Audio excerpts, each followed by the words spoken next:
ሆነ አይቀርም ምናምን የሚባሉት ነገሮች በአጠቃላይ በነገራችን ላይ አሉባልታ ይባላሉ። አሉባልታ። እሺ ሻር ያሱብ የተባለው ልጁን የወለደችለት የኢሳይያስ ሚስት ሊል አለና ነው ግን እሷ ስለሞተች ስለዚህ አለ ይኸው እዚህ ጋር ስለዚህ ሁለተኛ ሚስቱ ልትሆን የታጨችው ልጃገረድ የሚያመለክት ሊሆን ይችላል። ከዛ በዘፍጥረት 24:43 ላይ ልታገባ ይደረሰች ልጃገረድ በተመሳሳይ ዕብራይስጥ ቃል ተጠቅሳለች።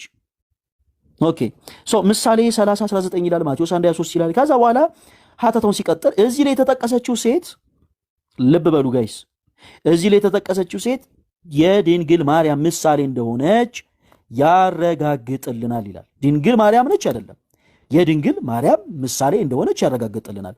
ለምን ወጣ ብሩክ? ለምንድን ነው የወጣው? ተመለስ፣ ቶሎ በል ተመለስ። ስልኩ ይስላክልኝ። ተመለስ። ለምንድን ነው የወጣው? ለምንድን ነው የወጣው? ለምንድን ነው የወጣው? ቶሎ በል አንድ ጊዜ ኢንቫይት አደረግሽው? ኦኬ ካሱ ኢንቫይት አድርጊልኝ። እሺ ብሩክ ተመለስ። አሁንም ፕሊዝ አስገብቼዋለሁ። ቆይ ኔትወርክ ይሆናል።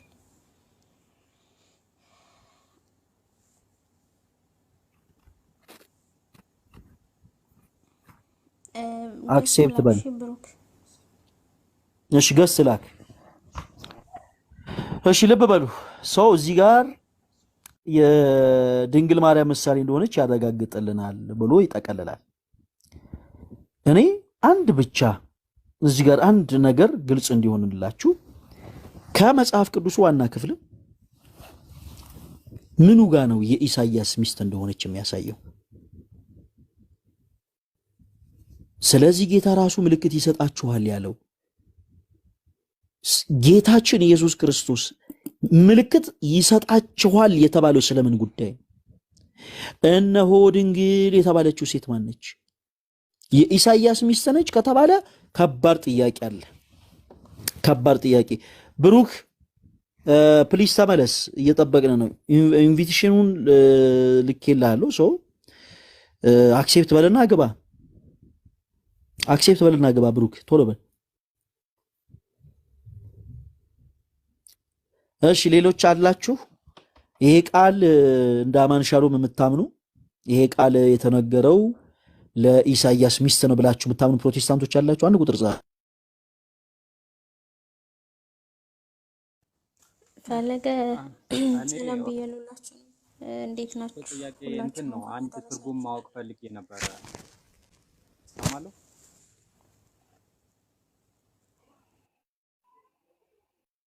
እሰማለሁ ዲያቆን።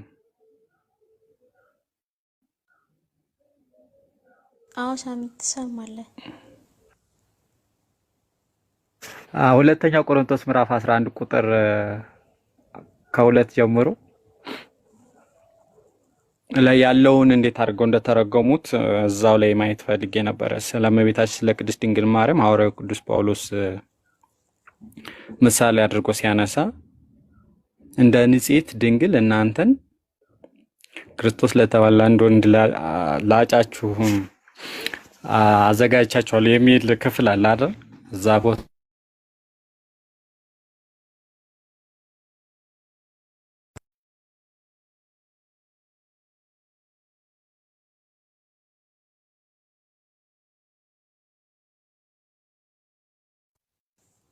ምንድነው ሁሉም ጋር ፖዝ ሆነ? በስማ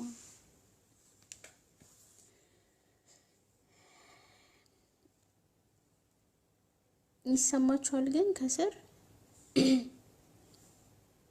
ኦኬ ቆይ አንዴ ማስገባት አልቻልኩኝም እና ትንሽ ታገሱ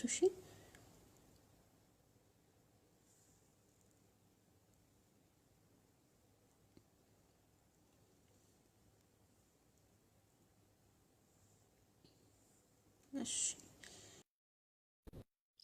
እነ ነገር ስታብራሩልን በዛው ጥያቄ ምን ጠይቃችኋለን እና በዛው መልስም እያዘጋጃችሁልን እንግዲህ አደራችሁን ፈልጋለ። እሺ ተመልሻለሁ አይደል? ተመለሱ። እሺ ይሰማል። ትሰማለህ? እሺ በጣም ጥሩ። ሁላችሁ በደንብ ኮፒ ሊንክ በደንብ ሼር አድርጉ። ብሩክ ብሩክ ፕሊስ ሪኩዌስት ላክ እንደገና። ለምንድን ነው እየከለከለ ያለው? ብሩክ እዚህ ጋር ወጥቶ በዚህ ገብቶ እዚህ ጋር ድንግል ይላል፣ ከዛ በኋላ አየው እዚህ ጋር እንደዚህ ይላል፣ አየው ይሄ መጽሐፍ ቅዱስ እዚህ ጋር እንደዚህ ይላል አለና መጨረሻ ላይ ይሄ እለዋለሁ የነብዩ ኢሳያስ ሚስት ናት ማለት ነው ብሎ ሰርፕራይዝ አደረገኝ። እሺ ልብ ያለው ፕሮቴስታንት አለ? ለማንኛውም ከዚህ ውስጥ ልብ ያለው ፕሮቴስታንት አማን ሻሎም እንደሚያምነው ይህ ቃል የተጠቀሰው ለኢሳያስ ሚስት ነው ብሎ የሚያምን ለኢሳያስ ሚስት ነው ብሎ የሚያምን ፕሮቴስታንት አለ? ገብቶ የሚሞግት አለ ወይ? አትፍሩ፣ እኔ ብዙ አልጫናችሁም።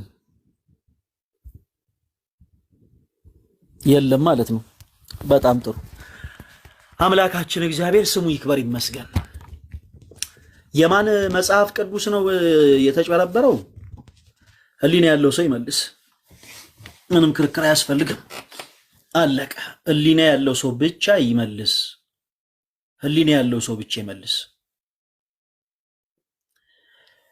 ይሄ መጽሐፍ ቅዱስ በሐሰት የተሞላ በወንጀል የተሞላ በክህደት የተሞላ መጽሐፍ ነው። ይሄ መጽሐፍ ቅዱስ በዚህ መጽሐፍ ቅዱስ ዙሪያ በነገራችን ላይ ዛሬ ስለ እመቤታችን ስለ ቅድስት ድንግል ማርያም ብቻ እናውራ ብለን ነው እንጂ በጣም ብዙ ያላነሳናቸው ችግሮች አሉት። በጣም ብዙ ክህደቶች። ኦሪጂናሉ ባይብል ላይ ቅድም አይታችኋል አይደለ? ጸጋን የተመላሽ ሆይ የሚለውን ቃል የተወደድሽ ሆይ ብለው ቀይሮታል። በጣም ይሄ ከባድ ክህደት ነው። በነገራችን ላይ ሰው ስለ ድንግል ማርያም ሲነሳ ወዳጄ ክርስቶስ ኢየሱስን አመልካለሁ ምትል ከሆነ ስለ ድንግል ማርያም ሲነሳ ልትደሰት ይገባል እንጂ ክርስቶስ ኢየሱስን የወለደችን እናት ልታከብራት ይገባል እንጂ ራስን ሊያዞርህና አረፋ ሊደፍቃ ይገባል። አለቅ አለቅ። የብዙ ፕሮቴስታንት ወንድሞቻችን መሰረታዊ ችግር በነገራችን ላይ ይሄ ነው። ትልቁ መሰረታዊ ችግር ምንድነው? በተለይ የድንግል ማርያም ስለ እውነት የተሰጡ እውነተኛ ጸጋዎቿን ስጦቶቿን በአጠቃላይ አምኖ ያለመቀበል ትልቅ መሰረታዊ ችግር አለባቸው። እጅግ በጣም ትልቅ መሰረታዊ ችግር፣ እጅግ በጣም ትልቅ መሰረታዊ ችግር። እዚህ ውስጥ ያላችሁ ሁላችሁ ፕሮቴስታንት እህት ወንድሞች አንድ ነገር እንድታሰሉ እንፈልጋለን። እኛ በነገራችን ላይ ለሌላውም ጊዜ ልምድ እንዲሆናችሁ አንድ ነገር ወቁ። የኢትዮጵያ ኦርቶዶክስ ተዋሕዶ ቤተክርስቲያንን በሐሳብ መሞገት የምትፈልጉ ሰዎች የሃይማኖት መከራከሪያ መጽሐፍ ቅዱስ ነውና በዚህ በመጽሐፍ ቅዱሳችን ፕሮቴስታንት ሆናችሁ እህቶች ወንድሞች መጽሐፍ ቅዱሱን ገልጣችሁ የእናንተ የቤተክርስቲያናችሁ ትምህርት በዚህ መጽሐፍ ቅዱስ ይዘት ስህተት ነው ብላችሁ መሞገት ትችላላችሁ በመጽሐፍ ቅዱስ። ምክንያቱም የዶግማ ትምህርታችን መጽሐፍ ቅዱስ ላይ ነው። የዶግማ ትምህርታችን በአጠቃላይ ስለዚህ በዶግማ ትምህርታችን መወያየት ትችላላችሁ። ከዛ ውጪ ግን አዋልድ መጽሐፍ ላይ ተንጠልጥሎ በመጽሐፍ ቅዱሳችሁ ያለውን ትልቅ ነውር መሸፈን አይቻልም። በነገራችን ላይ እኔ በአዲስ መደበኛ ትርጉም ዙሪያ መወያየት የሚፈልግ ፕሮቴስታንት ካለ በነገራችን ላይ ለመወያየት ፈቃደኛ ነኝ። መጽሐፍ ቅዱሱ እውነተኛ ነው። መጽሐፍ ቅዱሱ ትክክለኛ ማስረጃ አለው። መጽሐፍ ቅዱሱ ከእውነተኛው የእግዚአብሔር ቃል የተቀዳ ነው። ህጋዊ መጽሐፍ ቅዱስ ነው ብሎ ለመወያየት የሚፈልግ ካለ መወያየት ይቻላል። ይህ ሰዎች ስኮላር የተባሉ ሰዎች የተጫወቱበትን እነ ስለሺ እነ ቃሲ ምናምን መጥተው የተረጎሙትን መጽሐፍ እንደ ቅዱስ መጽሐፍ አድርጋችሁ የምትቀበሉ ፕሮቴስታንት ወንድሞች ከኔ ጋር መወያየት ትችላላችሁ በዚህ መጽሐፍ ዙሪያ። ከዛ ውጭ ግን ድንግል ማርያምን እኛ ኦርቶዶክሳውያን ለዘላለም ድንግልና ስንል ማስረጃ አለ። ለዘላለም ድንግል አይደለችም የሚል ሰው ግን ሰነድ የሚያጠፋ ሰው ነው። በአጠቃላይ እያያችሁ ነው። ይኸው የፕሮቴስታንት ስኮላሮች ስለ እመቤታችን ስለ ቅድስት ድንግል ማርያም ዘላለማዊ ድንግልና ሊያሳይ ይችላል ብለው ያመኑባቸውን ጥቅሶች በአጠቃላይ እንደ ሰነድ እያጠፉ እየሰረዙ እየደለሱ ሄዱ ናቸው። ትንቢተ ኢሳይያስ ምዕራፍ 7 ከቁጥር 14 ላይ እነሆ ጌታ ራሱ ምልክት ይሰጣቸዋል፣ ድንግል ትጸንሳለች፣ ወንድ ልጅም ትወልዳለች፣ ስሙንም አማኑኤል ብላ ትጠራዋለች ይላል። እዚህ ጋር ፕሮቴስታንት ወንድሞች አንድ ነገር ልብ በሉ። እነሆ ጌታ ራሱ ምልክት ይሰጣቸዋል የተባለው ስለምንድን ነው? የኢሳያስ ሚስት ስለመውለዷ? የኢሳያስ ሚስት ልጃገረድ ስለመሆኗ አይደለም። ጌታ ራሱ ምልክት ይሰጣችኋል የተባለው ስለ እመቤታችን ስለ ቅድስት ድንግል ማርያም በድንግልና ጸንሳ በድንግልና ስለመውለዷ ነው። ግን ፕሊስ እኔ ከላይ ሳልወጣ ግን አንድ ሰው ፈልጋለሁ። የኢሳይያስ ሚስት ናት ብሎ የሚያምን አንድ ፕሮቴስታንት አለ? መጽሐፋችሁ እንደዛ ይላል። ብዙዎቻችሁ ግን በዚህ ጉዳይ አንገታችሁን ደፍታችኋል። ሰው የሚያምን ሰው አለ? ከዚህ ውስጥ አንድ ቁጥር ይጻፍ እስቲ። ትንቢተ ኢሳይያስ ምዕራፍ 7 ከቁጥር 14 ላይ እነሆ ጌታ ራሱ ምልክት ይሰጣችኋል፣ እነሆ ድንግል ትጸንሳለች፣ ወንድ ልጅ ትወልዳለች፣ ስሙንም አማኑኤል ብላ ትጠራዋለች ተብሎ የተጻፈው ቃል ለኢሳይያስ ሚስት ነው የተጻፈው ብላችሁ የምታምኑ ፕሮቴስታንቶች አላችሁ? እዚህ ውስጥ ከ400 ምናምን ሰው ውስጥ አላችሁ? እሺ ዘግሬት ናግባ፣ እንደ ቀድሞ እንዳትወጣ ኢንቫይት ልኬልሃለሁ። አክሴፕት በልና ግባ። ና ቶሎ በል። አንድ ቁጥር መጻፍ ብቻ ሳይሆን አክሴፕት በሉና ግቡ። ቶሎ በሉ። እሺ አለ ሌላ ፕሮቴስታንት ተጨማሪ ታያለ ዲያቆን፣ ተጨማሪ ያሉ ምዕራፍ የሁለተኛ ቆሮንቶስ ምዕራፍ 11 ላይ ሁለተኛ ቆሮንቶስ ዘግሬት ናግባ ኢንቫይት ልኬልህ የለ ናግባ ነው። አንድ ቁጥር ፓወር የምትለው ሪኩዌስት ላክ። እሺ አንደኛ ቆሮንቶስ ሁለተኛ ቆሮንቶስ ምዕራፍ 11 ስንተኛ? ሁለተኛ ቆሮንቶስ ኦኬ ምዕራፍ 11 ከቁጥር 2 ጀምሮ ያለውን ትርጉም ይልን። መልካም እሺ። በእግዚአብሔር ቅናት እቀናላችኋለሁ እናንተን እንደ ንጽሕት ድንግል ለክርስቶስ ለማቅረብ ለአንድ አባል አጭቻችኋለሁና ይላል። በእግዚአብሔር ቅናት ጳውሎስ ክርስቶስን ወንጌሉን ለሚቀናን ሐሳብ ከቶ አይተኛም። ለአንድ ባል አጫችኋለሁ። ጳውሎስ የቆሮንቶስ አማኞች መንፈሳዊ አባት እንደመሆኑ መጠን አዲስ ኪዳን ውስጥ ብዙ ጊዜ ሙሽራ ሆኖ ለቀረበው ለክርስቶስ ያጫቸው ይታያል። ቤተ ክርስቲያንም የክርስቶስ ሙሽራ እንደሆነች ተወስቷል እያለ ይቀጥላል። ሰምተናል። ሳሚ ለምን ወጣ? አሁን እዚህ ጋር ገብታችኋል ነበር እንዴ? ለምን ወጣ? ምናል በክህደት እንግዲህ በትርጉማቸው ፈለገ ከስር አዎ አነበቡት እኮ። ለምንድን ነው የምትወጡት? ፕሮቴስታንት እህቶች ወንድሞች፣ ለምንድን ነው የምትወጡት? ለምን ትወጣላችሁ? ምንድነው? ለምን ገብታችሁ ከዛ ለምን ትወጣላችሁ? አትወጡ ፕሊዝ። ገነት ይሰማል? ገነት አይሰማም?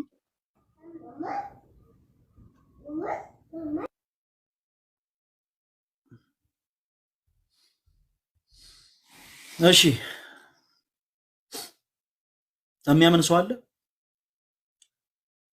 የነቢዩ ኢሳይያስ ሚስት ናት ብሎ የሚያምን ሰው አለ? ትንቢተ ኢሳይያስ ምዕራፍ 7 ከቁጥር 14 ላይ የተጻፈውን ቃል እንደ አማን ሻሎም ያሳዝናል። እንደ አማን ሻሎም ይህች ሴት ድንግል ማርያም ሳትሆን የድንግል ማርያም ምሳሌ ናት ብሎ የሚያምን ሰው አለ? የሚያምን ሰው ካለ ይግባና ይመልስልን። አይን ፍጥጥ ጥርስ ግጥጥ ከየት ይምጣ? ያነሳሁት ክፍል ላይ ዲያቆንዬ ግልጽ እንዲሆን ማለት ነው። እኔ ያነሳሁት ክፍል ላይ ጌታችንና አምላካችን መድኃኒታችን ኢየሱስ ክርስቶስ ንጽሕት ድንግል መሆኗን አይቶ መርጦ በእርሷ ማደር ፈልጎ በአጭር ቁመት በጠባብ ደረት ተወስኖ ከእርሷ ማዕፀን አድሮ እንግዲህ 9 ወር ከ5 ቀን እንደገና ቃል ስጋ ሆነ ብሎ እንዳስቀመጠልን ሐዋርያው ዮሐንስ በግልጽ እንደሚታወቀው መጽሐፍ ቅዱስ እንዳስተማረን ከእርሷ ተወልዷል። አሁን ሐዋርያው ቅዱስ ጳውሎስም እንዲሁ ምን አለ? እንደዚሁ እርሱ እግዚአብሔር ንጽሕት ድንግል በመሆኗ እርሷን እንደመረጠ ሁሉ እናንተን ደግሞ ለክርስቶስ እንደዚሁ በንጽሕና እመርጣችኋለሁ። ይህንን መልእክት እሷን እንደ ምሳሌ አድርጎ ነው እያስተማረን ያለው እዚህ ክፍል ላይ። እነርሱ ግን ምን አይነት መልእክትን እያስተላለፉ ያሉት እንዴት በክህደት እንደሚመላለሱ በግልጽ ያሳያል። እዛ በግልጽ ሊቀበሉት አይፈልጉም። ቴንኪው በጣም እሺ፣ በጣም አሪፍ ሐሳብ ነው፣ እናመሰግናለን። እሺ መልካዬ ይሰማል? መልካዬው መልካዬው መልካዬው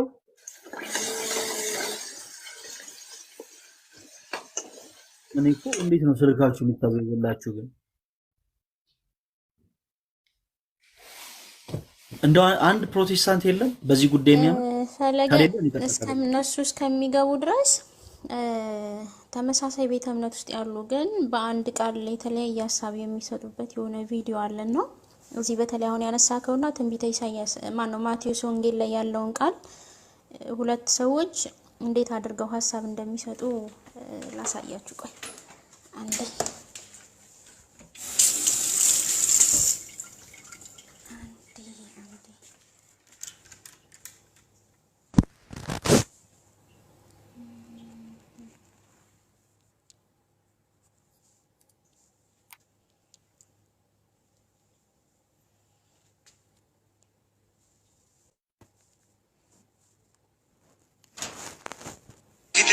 አልነበረም። የማርያም አይነት እኮ በፍጥረት ታሪክ ውስጥ እኮ የለም። ይሰማል አይደል? ይሰማል። ፍጥረት ታሪክ ውስጥ እኮ የለም። ከሷ በፊትም አልነበረም። የማርያም አይነት እኮ በፍጥረት ታሪክ ውስጥ እኮ የለም። ከሷ በፊትም አልነበረም። ከሷ በኋላም አይኖርም። ባይሰው እህቶች አይኖርም። ማርያም ብቸኛ ናት።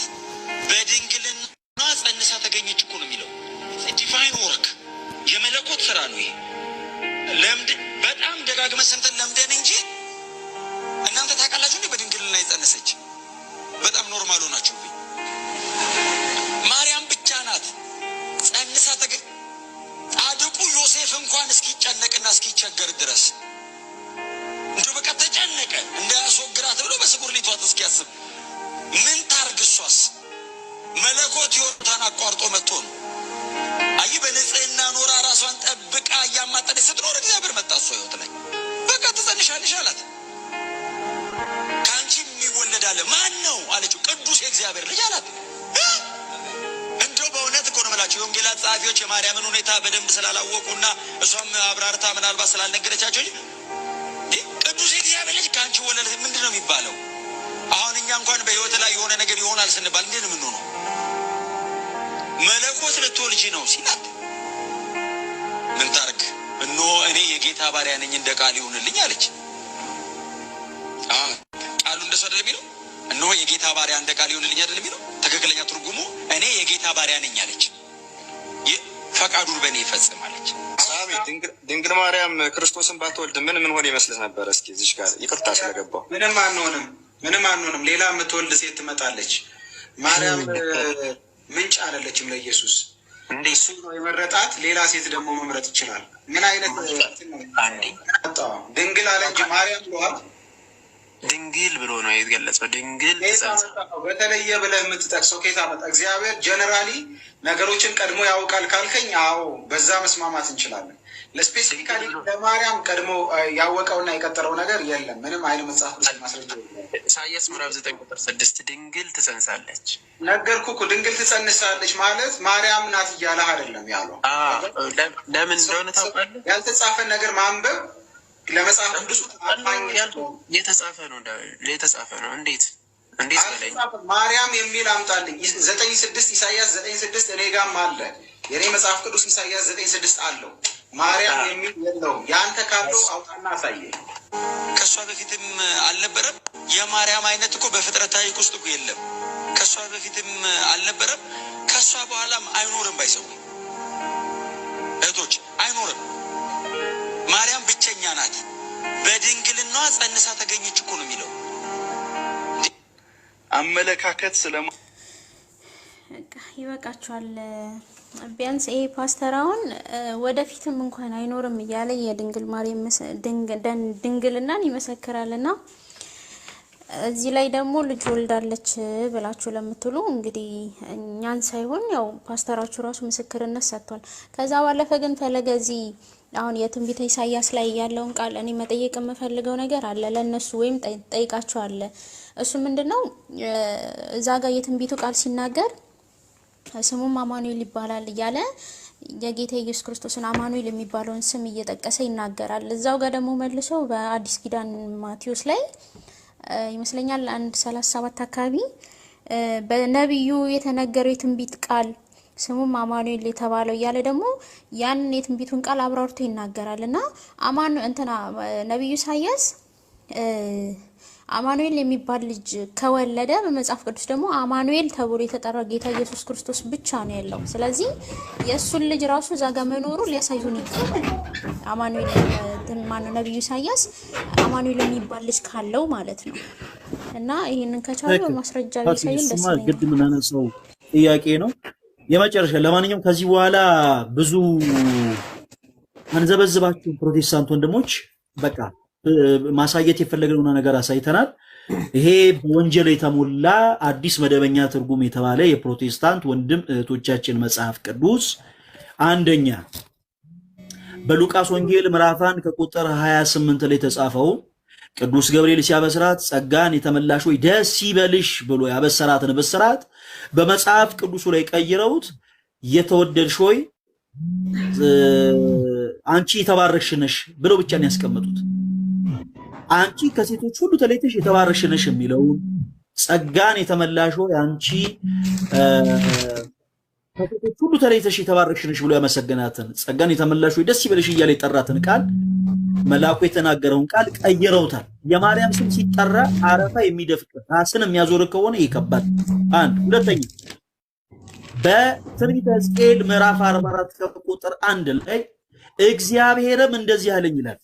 በደንብ ስማ ፕሮቴስታንት ከሆንክ እግዚአብሔርም እንደዚህ አለኝ፣ ይህ በር እንደተዘጋ ይኖራል። ይህ በር እንደተዘጋ ይኖራል፣ ምክንያቱም የእስራኤል አምላክ ቅዱስ እግዚአብሔር ገብቶባታልና ከእርሱ በቀር የወጣም የለምና ማንም አይገባባትም አለው። አምላካችን እግዚአብሔር ለነብዩ ሕዝቅኤል እየገለጸለት ያለው ሚስጥር አምላካችን እግዚአብሔር ብቻ የገባባት በር የእናታችን የቅድስት ድንግል ማርያም ማኅፀን ናት። የገነት በር እንዳትለኝ ወዳጄ፣ የገነት በር ዛሬም ነገም ከነገ ወዲያ ነፍሳት የእግዚአብሔር መንገድ እስከተከተሉ ድረስ ይገቡበታል። መንግስተ ሰማያት ብለህ እንዳትቀባጥር ደግሞ ያቺ የፍርድ ቀን ስትቃረብ ጌታችን ኢየሱስ ክርስቶስ ዳግም ምጽአቱ ሲሆን እናንተ ጻድቃን ኑ የአባቴን መንግስት ውረሱ የሚል የህይወት እሳት ካፉ እየወጣ እናንተ ኃጥአን ከፊቴ ውገዱ የሚል የሚባላ እሳትን እየተናገረ ጌታችን ኢየሱስ ሲመጣ ያኔ የአባቴ ብሩካን የተባሉ ሰዎች በአጠቃላይ የሚገባቧት በር ነች መንግስተ ሰማያት። ስለዚህ ከእግዚአብሔር በቀር ማንም ያልገባባት በር ድንግል ማርያም ናት። ይሄንን ቃል ጥምዝዝ አድርገውታል። እንዲህ የታጠበ ልብስ ራሱ እንደዚህ አይጠመዘዝም። መጽሐፍ ቅዱሱን ቃል እንዲጠምዝዘውታል። እጅግ በጣም ደግሞ አስነዋሪውን ፓርት ልንገራችሁ ጋይስ። በጣም አስቀያሚውና በጣም የሚያስጠላው መጽሐፍ ይሄ መጽሐፍ ቅዱስ በባይብሊካ ኢንተርናሽናል የታተመ ነው ወዳጄ። እኛ እጅ እንዳይገባ ጥረት ተደርጓል። ለፕሮቴስታንት ወንድሞች ብቻ እንዲታደል ጥረት ተደርጓል። ግን እድሜ ለድል በድል ወንድማችን ይሄ መጽሐፍ ቅዱስ እጃችን እንዲገባ አድርጓል። ዛሬ አይደለም ይወለ ነገም ከነገ ወዲያም ዛሬ በድንግል ማርያም ዙሪያ ነው ያሳየው። ነገ ደግሞ በክርስቶስ ኢየሱስ ላይ የሰራውን ወንጀል ደግሞ እያወጡ አሳያለሁ። ስለ እውነት ነው የምላችሁ። ትንቢተ ሕዝቅኤል ምዕራፍ 7 ከቁጥር 14 ላይ ምን ይላል? እነሆ ጌታ ራሱ ምልክት ይሰጣቸዋል። እሺ ድንግል ትጸንሳለች፣ ከዛስ ወንድ ልጅም ትወልዳለች። እሺ ስሙንም አማኑኤል ብላ ትጠራዋለች። መልካም። እሺ እነሆ ጌታ ራሱ ምልክት ይሰጣቸዋል የተባለው ስለምን ምልክት ነው? ስለ ምልክት ነው። እዚህ ጋር አፖስትል ጥሩ አገልጋይ ያሉ መሰለኝ ላስገባቸው። አፖስትል ይግቡ ባኮትን ይግቡ። እርሶ ስለዚህ መጽሐፍ ቅዱስ ከማንም የበለጠ መመለስ ስለሚችሉ ኮሜንት ሴክሽን ላይ እንደ ዱርዬ ሰውማ ጸጥ ብለው መጽሐፍ የለቦትም። ኮሜንት ሴክሽን ላይ በሉ ይግቡ። እርሶ አገልጋይ ስለሆኑ ይግቡና ለክብሮ እንዲመጥኖት እዚሁ ገስር የተቀምጦ በደንብ አድርገው ያስረዱናል። አፖስትል እባክዎ ይግቡ።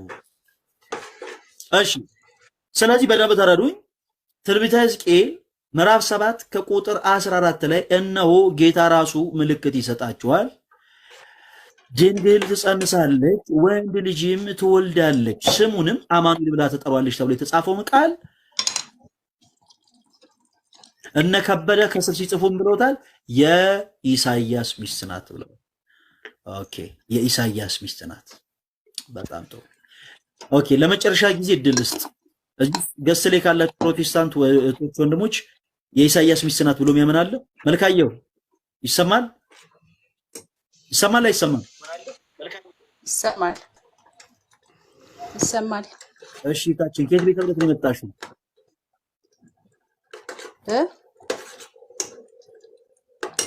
ይሰማል። ከየት ቤተ እምነት ነው የመጣሽው?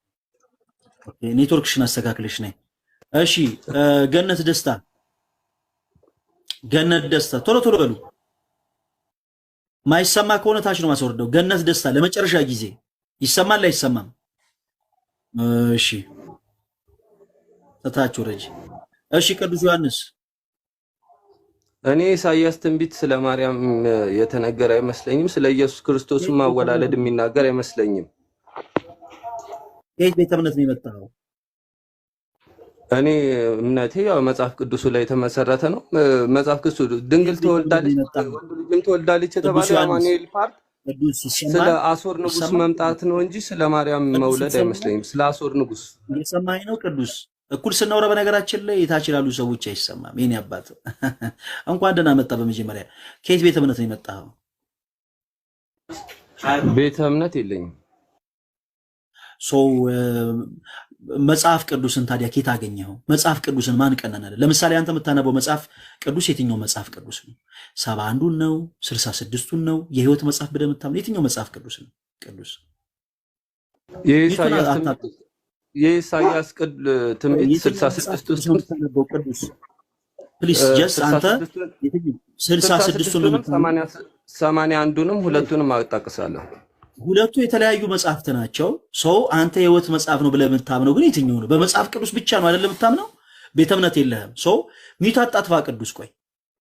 ስለዚህ የትኛው መጽሐፍ ቅዱስ ነው አንተ የምታነበው?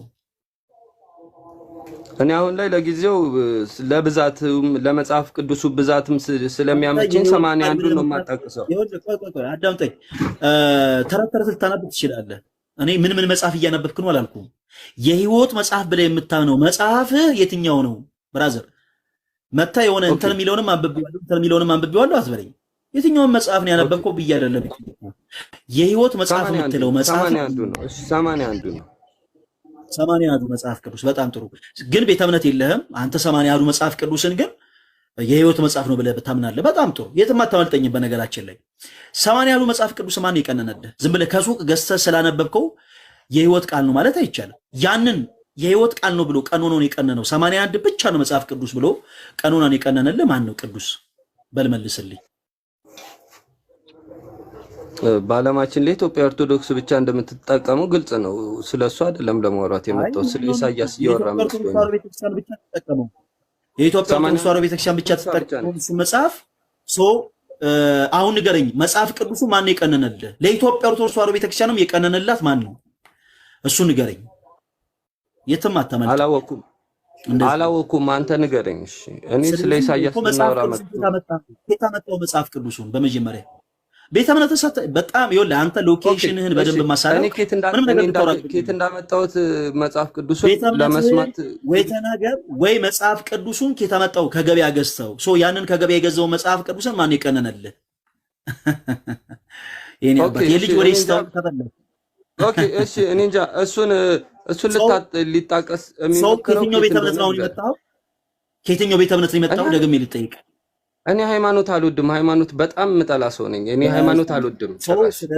ስለዚህ መጽሐፍ ቅዱስን ስትቀበል፣ በነገራችን ላይ ቅዱስ አንድ ነገር ልንገርህ፣ ያው ሰነፍ ስለሆንክ እንጂ ያላስተዋልከው መጽሐፍ ቅዱስ አይደለም ቤተክርስቲያንን የሰራት፣ ቤተክርስቲያናት መጽሐፍ ቅዱስን የሰራችው። ስለዚህ 80ዱ መጽሐፍ ቅዱስን ስትል ያንን መጽሐፍ ቅዱስን የሰራችው ቤተክርስቲያንን ትቀበላታለህ ማለት ነው። ምክንያቱም ያ የመጽሐፍ የህይወት ቃል ነው ብለህ ስላመንከው። ኦኬ 80ዱ መጽሐፍ ቅዱስን ማን ነው የቀነነልህ አልኩህ? አንተ ኦርቶዶክስ አይደለህም። ስለዚህ እስከ ጥግ እንሄዳለን። በመጀመሪያ ስለአንተ እምነት ማወቅ ስላለብን ምንም አታውራ። በመጀመሪያ ምንም አታውራ። ከየት ቤተ እምነት እንደመጣ አልነገርከንም። ሰው እምነት የለኝም ብለናል። ሃይማኖት አልወድም እኔ 80 ያዱ መጽሐፍ ቅዱስን ትቀበላለህ። 80 ያዱ መጽሐፍ ቅዱስን ትቀበላለህ። እንደዚህ ላድርግልህ።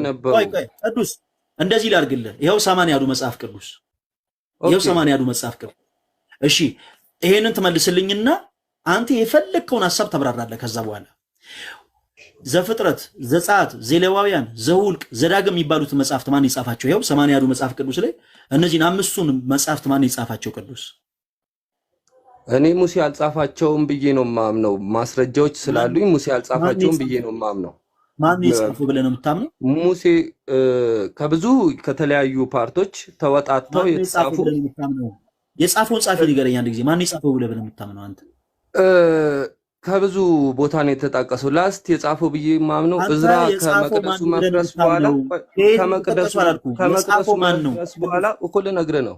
ከመቅደሱ መፍረስ በኋላ እዝራ ነው ያጻፈው። ላስት የጻፈው ጻፊው ማን ነው? የመጽሐፉ የአምስቱ ፔንታቶኒክ ቡክስ የሚባሉት የብሉያት መጽሐፍት የምንላቸውን የጻፈው ማን ነው? ጻፊውን ንገረኝ። ህግጎቹን ሙሴ፣ ትንሽ ደግሞ የቀሩትን ያህዌ ሶርሶችን ከያዌ እኮ እኔ ልንገርሃ እንትን አንድ ሰው አልጻፈውም እያልኩ ነው። ሙሴ አልጻፈም ብለህ ታምናለህ አይደለ?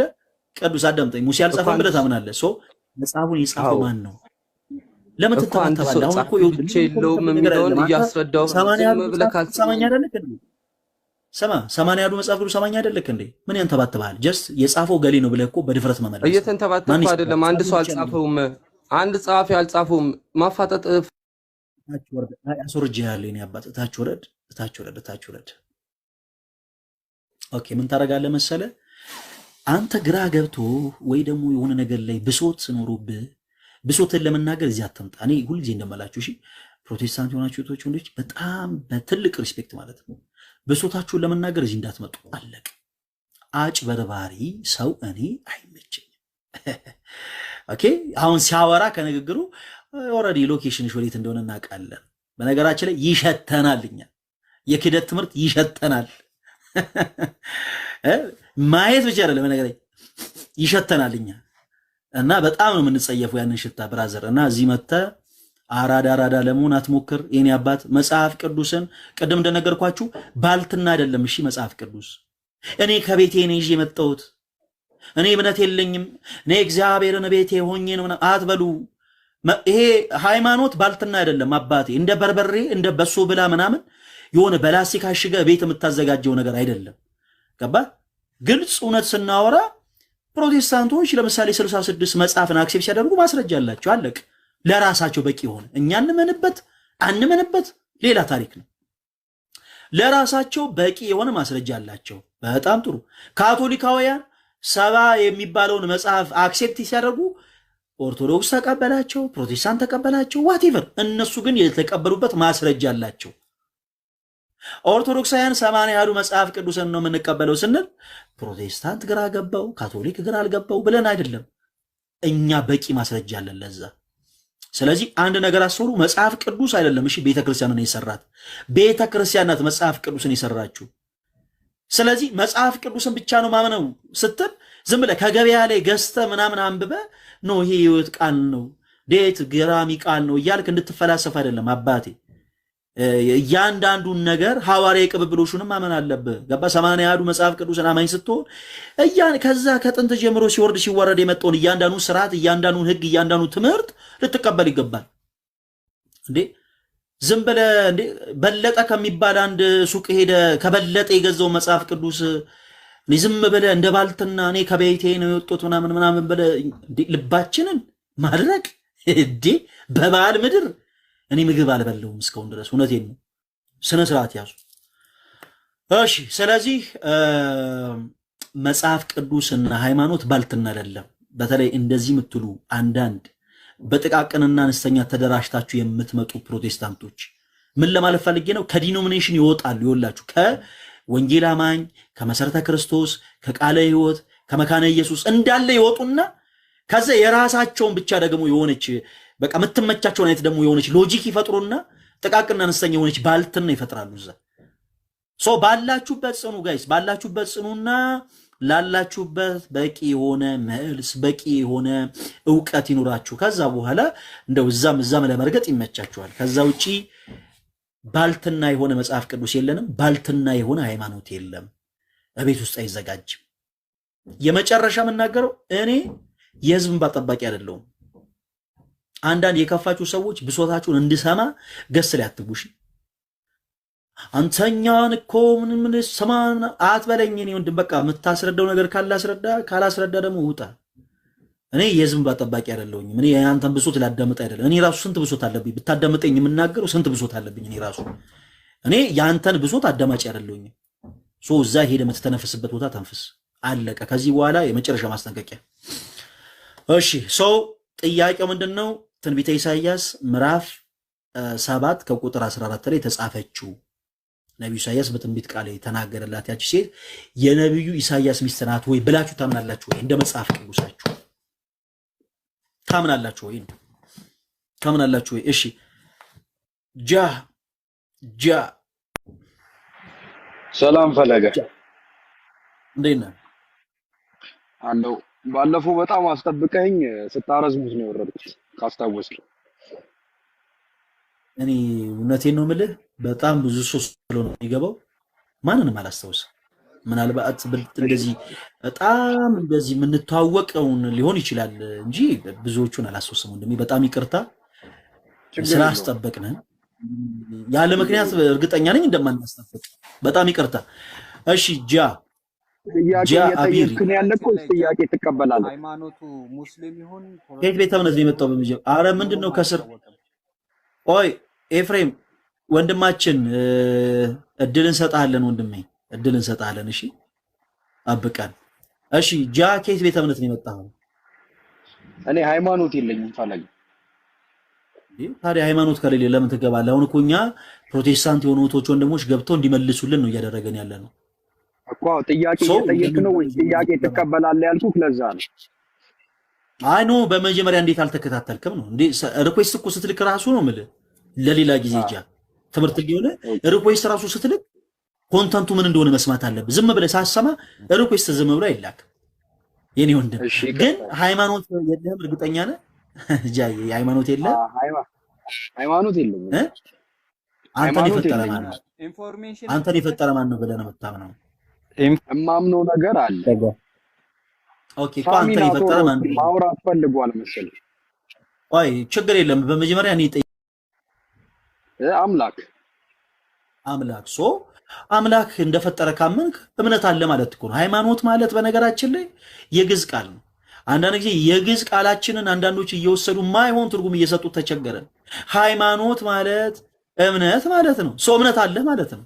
ለምን እምነት የለኝም ትላለህ? በነገራችን ላይ አንተ እምነት ኖሮ በእምነትህ የምታፍር ከሆነ ብቻ ነው እንደዚህ አይነት ትልቅ ቁጥር ያለው ሰው ላይ ነው እኔ ሃይማኖት የለኝም ማለትም ያለብህ። በእምነትም ማታፍር ከሆነ ሃይማኖትና እምነት ስለመለያያቸው ነው። ወይ አዳምጠኝ። ቁም ነገር ሃይማኖትና እምነትን መለያየት አትችልም የኔ አባት። ሃይማኖት ግዕዝ ነው፣ እምነት ደግሞ አማርኛ ነው። አንተ ዝም ብለህ የቋንቋዎቹ ባለቤቶች እኛ እያለን አንተ ዝም ብለህ ቋንቋውንማ መከፋፈል አይችልም። ገባ? ስለዚህ ጃ ወንድማችን ለሌላው ጊዜ አንደኛ ኮንተንቱን አይተህ ሪኩዌስት ላክ፣ ሁለተኛ ደግሞ እምነትህን ሳታፍርበት ተናገር። እሺ ወንድሜ፣ በነገራችን ላይ ሁላችንም ከአምላካችን ዘንድ ዋጋ እንቀበላለን። ብራዘር ሳታፍርበት ስለአንተ እምነት መስከር እንዲህ ነኝ ራሱ ብለህ መውጣት አንድ ትልቅ ነገር ነው አባቴ። እና እምነት አያሳፍርም። በእምነትሽ አትፈሪ ጃ። ሌላ ጊዜ ብቅ በይ። ኦኬ እኔን አታስወራኝም። እምነቴ ምንም እኮ አላምንም ብለኛል። ከየት ቤተ እምነት ነው የመጣው? ከየት ቤተ እምነት ነው የመጣው? እንድናወራ ከፈለክ አዳምጠኝ። ከየት ቤተ እምነት ነው የመጣው? እንድናወራ ከፈለክ እኮ ገባኝ። ሐሳብ ሰጠኝ። እኔ ደግሞ ሐሳቤን ልስጥና ወርዳለሁ። ይቅርታ እኮ አልኩህ። እኔ ሃይማኖት የለኝም፣ የማምነው ነገር ነው ያለኝ። ስለዚህ ጃ ሌላ ጊዜ ሃይማኖት ሲኖር ግባ። ሃይማኖት ሳይኖር ከሃይማኖተኞች ጋር ስለምንም ነገር አታወራማ። እኛ እየጠየቅን ያለነው ፕሮቴስታንቶችን ነው። ስለዚህ የልጅ ወሬ አናደርገው። እሺ ጃ ትልቅ ሰው አይደለ? እታች ውረድና ተከታተል። አዳምጠኝ። ፕሮቴስታንቶቹንም አድምጣቸው፣ ኦርቶዶክሶቹንም አድምጣቸው፣ ሙስሊምም ሲመጣ ሙስሊሙን አዳምጦ፣ ካቶሊክ ሲመጣ ካቶሊኩን፣ ጆባ ዊትነስ ሲመጣ ጆባ ዊትነስንም አዳምጠና ከዛ በኋላ አንድ የሆነ የእውቀት መሰረት ያዝ ብራዘር። ሶ ምንም ነገር ሳታቅ ዝም ብሎ እንደዚህ ካልተናገርኩ ሐሳብ ካልሰጡ አይባልም ወንድሜ። እናታችሁ ራ ተከታተል። ለማንኛውም እሺ እየታየ ይሰማል? አቤት ይሰማል። ትክክል ነኝ? እየታየ ነው ወይስ እየታየ ነው? እይታዬ አማርኛ እኮ ነው። እይታዬ እና ይሄ እንደዚህ ነው የሚጻፈው። እይታዬ በእውነቱ አሁን አይደል የጻፈው? ይሄ እንደዚህ ነች። ኧረ ተው እይታዬ ያው እኮ ይኸውልህ ያንተን ይኸው ሳሚ ከታች ጽፎላል እይታዬ ብሎ። እይታዬ እንደዛ ነው። ይሄ ቀለበት አላት ከስር። እሺ ወንድማችን እቺ ምንድነው የምትሆነው ታዲያ? እሺ ቀጥል። አይ ሳይው እይታዬ ሳይሆን እየታየ ሲሆን እኔ ግራ ገብቶኝ ነው ወንድማችን። እውነቴን ነው። ከሰሞኑ ሲጀመር በጣም የተፈተንኩት ነገር ምንድነው? የማይነበቡ ስሞች ገስት ላይ እየገቡ ተቸግረዋል። የማይነበቡ ስሞች ስለ እውነት እና ለዛ ነው የሚጠየቁ። ወንድሜ እንኳን ደህና መጣ። ከየት ቤተ እምነት ነው የመጣው? እይታዬ ቤተ እምነት የለኝም፣ ሃይማኖት ነው ያለኝ። እኔ እኮ ምንድነው? ኧረ ተው በአማርኛ እንጣላ። ኧረ በመድኃኒዓለም እሺ ሃይማኖት ምንድነው? እኔ እኮ ይሄ መንፈስ የተወገው አለመግባባት እንደዛ ነው ጥያቄ። ሃይማኖት ነው ጥያቄ። እንግዲህ ሃይማኖት ማለት ኖ ሃይማኖት ማለት ምን ማለት ነው? ልንገርህ፣ ሃይማኖት የጠየቀኝ ልንገርህ። ትክክለኛ ስም ማን ነው? እኔ እይታዬ እያልኩኝ አንተ ሃይማኖት ነው እኮ ሃይማኖት ማለት አዳምጠኝ። ቆይ አንተ ማን አብራራ አለ? የሚያምን ሰው አትፍራ። ኧረ እባክህ ስለ መድኃኒዓለም አንተ ማን አብራራ አለ? አንተ በቃሉ የሚያምን ሰው ለምን ትፈራለህ? ህብረት የምታደርገው የት ነው? አንተ ራሱ ብሶት አለብህ ማለት ነው። ጥያቄን ልመልስልህ ልንገርህ። አዳምጠኝ። ጥያቄን በመጀመሪያ በስክል መልስ። ህብረት የምታደርገው የት ነው? ምን አይነት ሰው ነው ባካችሁ? ህብረት የምታደርገው የት ነው? ሃይማኖት የጠየቀኝ በጌታ በኩል በአንድ አምላካችን አምናለሁ። አንተ በቃሉ የሚያምን ትፈራለህ። ፈሪ ነህ። ሃይማኖት ነጋዴ ነህ እንዴ? አዎ ነጋዴ ነኝ እንዴ። በል ምን? እሺ ምን እንዴ? ለመንግስት የምከፍለውን ግብር ልታስጨምርብኝ ነው? እሺ ይኸውላችሁ ሲጀመር የና የን ራሱ አበላሽ ተስጽፍ ነው እኔ የጠረጠርኩት። የሆነ ነገር ልክ እንዳልሆነ የጠረጠርኩት እኔ የና የንን አዛብ ተስጽፍ ነው። አዎ ብሶት እዚህ እየመጣችሁ አትናገሩ ጋይስ። እይታዬ ወንድማችን ከየት ቤተ እምነት ነው የመጣው? ማለት ሃይማኖት ምንድነው ማለት ነው? ከየት ሃይማኖት ነው የመጣው ስትማል ሃይማኖት ማለት ምናምን እንዴ ትምህርት ትጀምራለህ? እኔ እኮ እዚህ መተህ ምናምን እንደዚህ ብለህ አስተምር ምናምን ልላ አይደለም ኢንቫይት ያደረኩ ሰው። ለጠየኩት ጥያቄ መጽሐፍ ቅዱስ የመልስ እንድትሰጡ ነው። በቃ ጀስት ፕሮቴስታንት እኮ እንድትመልስ ነው። ለምንድን ነው የምታፍሩት? የምትገቡ ሰዎች በሃይማኖታችሁ አትፈሩ እንጂ አትፈሩ።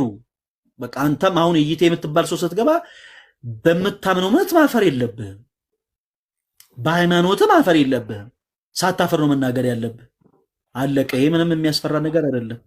ያልከረረውን ነገር አታከሩት እንጂ ወንድሞች። እሺ ጌች ይሰማል? ይሰማል ፈለገ። እሺ ከየት ቤተ እምነት ነው የመጣው ወንድማችን? የኢትዮጵያ ኦርቶዶክስ ተዋሕዶ ቤተክርስቲያን። እሺ አንዲት ቃል ለመናገር ነው የመጣሁትና ቁጭ ብዬ እዚህ ጨጓራዬ ሲያር ነው የዋለው ዛሬና አንዲት ቃል ተንፍሼ ልሄድ።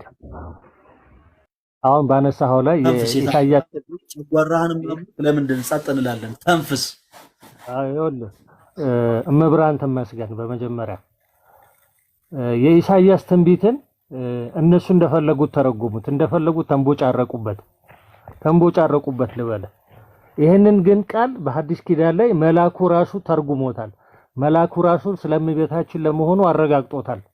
ምን መንቦጫረቅ አስፈለገ? ምን እዛ ጋር መቡካካት አስፈለገ? ጭቃ ይመስል እንደዚህ መለወስ መርመጥመጥ አስፈለገ? ቃሉ የሚለው ይህም ሁሉ የሆነው ከእግዚአብሔር ዘንድ በነቢይ የተነገረው ይፈጸም ዘንድ ነው። እንዲህም ሲል እነሆ ድንግል ትጸንሳለች፣ ልጅም ትወልዳለች፣ ስሙንም አማኑኤል ይሉታል። ትርጓሜውም እግዚአብሔር ከኛ ጋር ነው ማለት ነው ብሎ መልአኩ ራሱ በአንደበቱ ነው የተናገረው፣ ለዮሴፍ የተናገረው ይሄንን ቃል። እዚህ ጋር አዲስ ኪዳን ላይ ይሄ ቃል እያለ እዛ ጋር ምን አንቦጫረቃቸው? ኢሳይያስ ሚስት ነበረው፣ ሚስቱ ሞታለች፣ ድጋሚ ያገባት ናት፣ ልጃገረድ ናት፣ ድንግልም ነበረች ምናምን። ወደዛ ታሪክ ውስጥ ምን አስገባቸው? ኢሳይያስ የተናገረው ስለ አዲስ ኪዳን ስለ ኢየሱስ ክርስቶስ መወለድ ስለ ድንግል ማርያም መሆኑን እኮ መልአኩ ራሱ ተገልጦ ተናግሮታል። ሰው አይደለም የተናገረው ይሄንን ቃል። አቦ እነዚህ ሰዎች አይደሉም። እናመሰግናለን። አሪፍ ሐሳብ ነው። ትክክል። እኛም ጥያቄያችንን ያነሳነው ከዛ አንጻር ነው። በነገራችን ላይ የኛም ጥያቄ የተነሳው ከዛ አንጻር ነው። እሺ ቅዱስ፣ እሺ ወንድሜ ተመልሻለሁ። እንትን ስለ ፋጤ ንጉስ እታችሁ በቃ ምንም እየተግባባን አይደለም። እኔ ከዚህ በኋላ ማንንም አላዳምጥም። በስነ ስርዓት ስጠይቃችሁ በስነ ስርዓት መልሱ። እታችሁ እንዴ ገና ከመግባት እሺ እድሉ ስለሰጠኝ አመሰግነ ገና እኔ እየጠየቅኩ ከኔ እኮ እድሉ ስለሰጠኝ አመሰግናለሁ ብሎ መጫዋል እንዴ? እሺ ጌታቸው ከየት ቤተ እምነት ነው የመጣው? ጴንጤ ነው።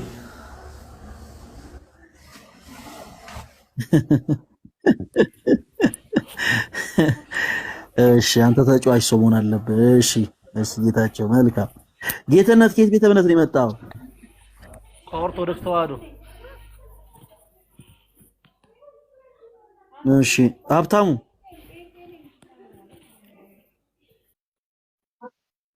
ከየት ቤተ እምነት ነው የመጣው?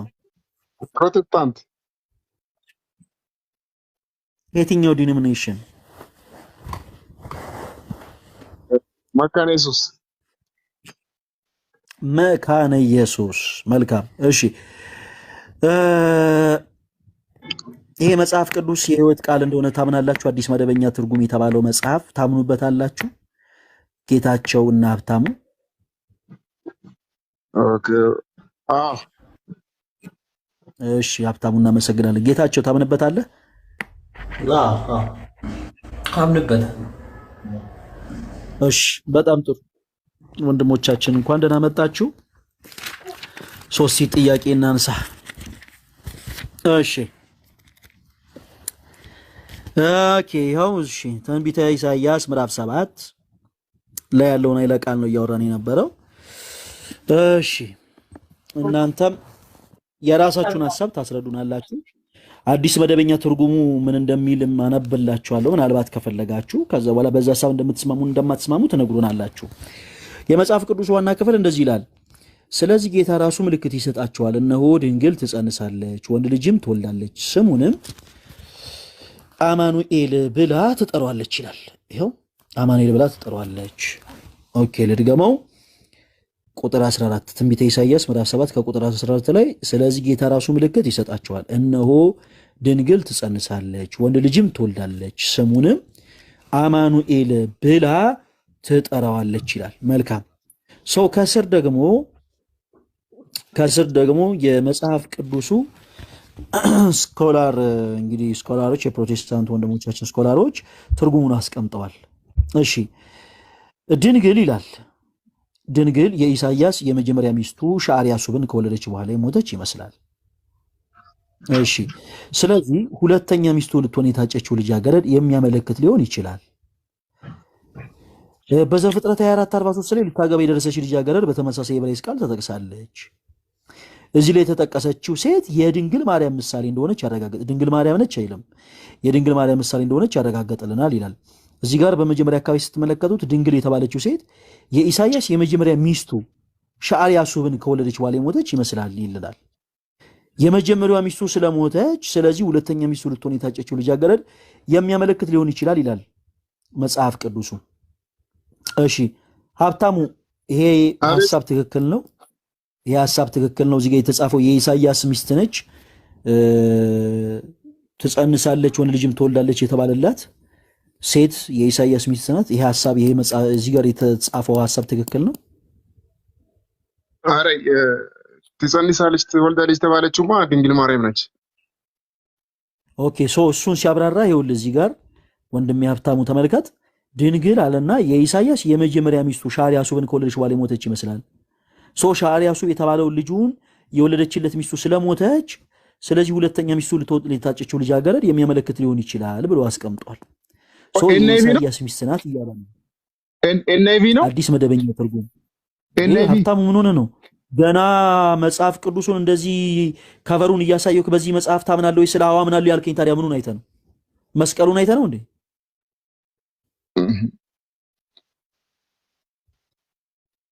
እሺ ሚቱ አድርገና ጠብቀን። እሺ ጌታቸው ይሄ መጽሐፍ ቅዱስ ክፍል እዚህ የተጻፈው ልክ ነው?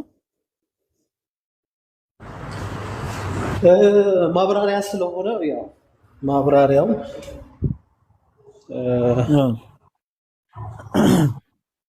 እንትን ይላል። ማብራሪያ ነው። ይሄ መጽሐፍ ቅዱስ ክፍል እዚህ ጋር የተጻፈውን ሐሳብ ገልጸውታል። ያው ስላረጋገጠ እዚህ ጋር የተጻፈው ሐሳብ ነች ወይ ትክክል ነው ወይ ማለት ነው?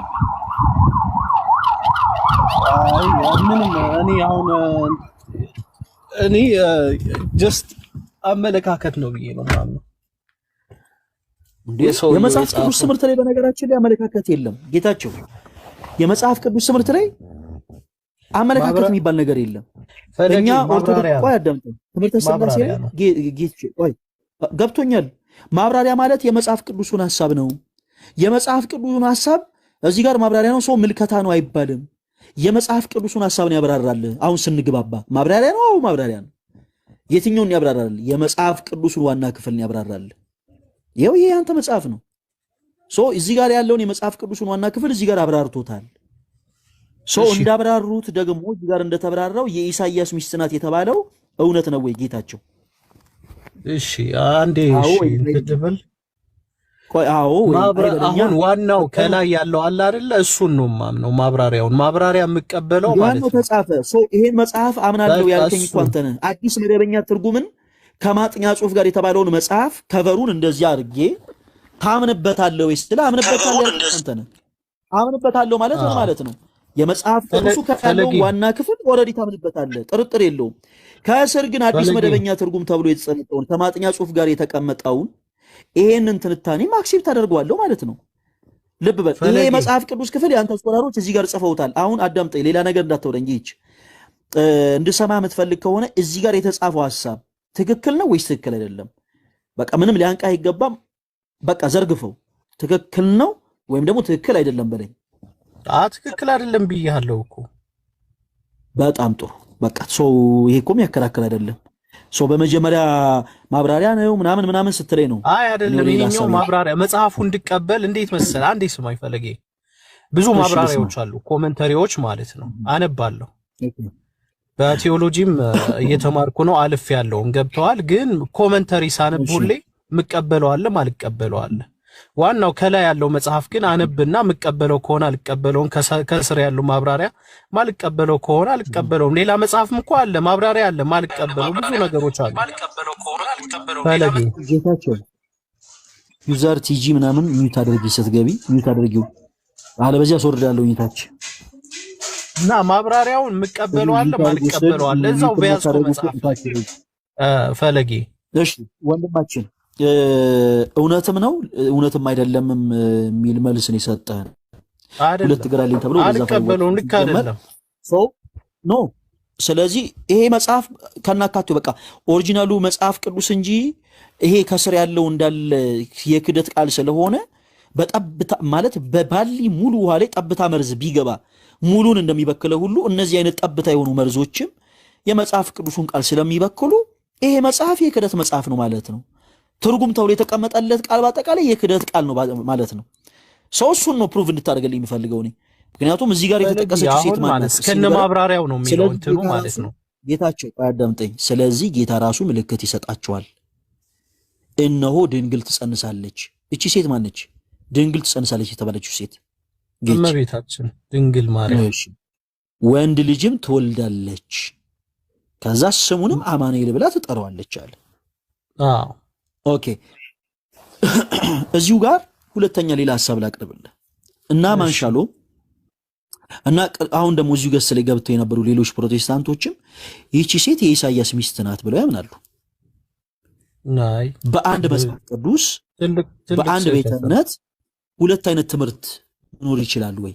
ጌች ፈለጌ አሁን እንዴት መሰለ እና አማን ሻሎም በብዛት ቲክቶክ ውስጥ ያሉት እንትን ከኤርሚያስ ውጭ ኤርሚያስ ያው የሆነ እንትን ፎከስ አድርጎ የሚሰራው ሌላ እንትን ነው እና አማን ሻሎም ምናምን እነዚህ ቲክቶክ ውስጥ ያሉት እንትኖች በደንብ የጠለቀ የመጽሐፍ ቅዱስ ዕውቀት የላቸውም። በብዛትም እንደዚህ ገብተው እንትን የሚሉ ማለት ነው።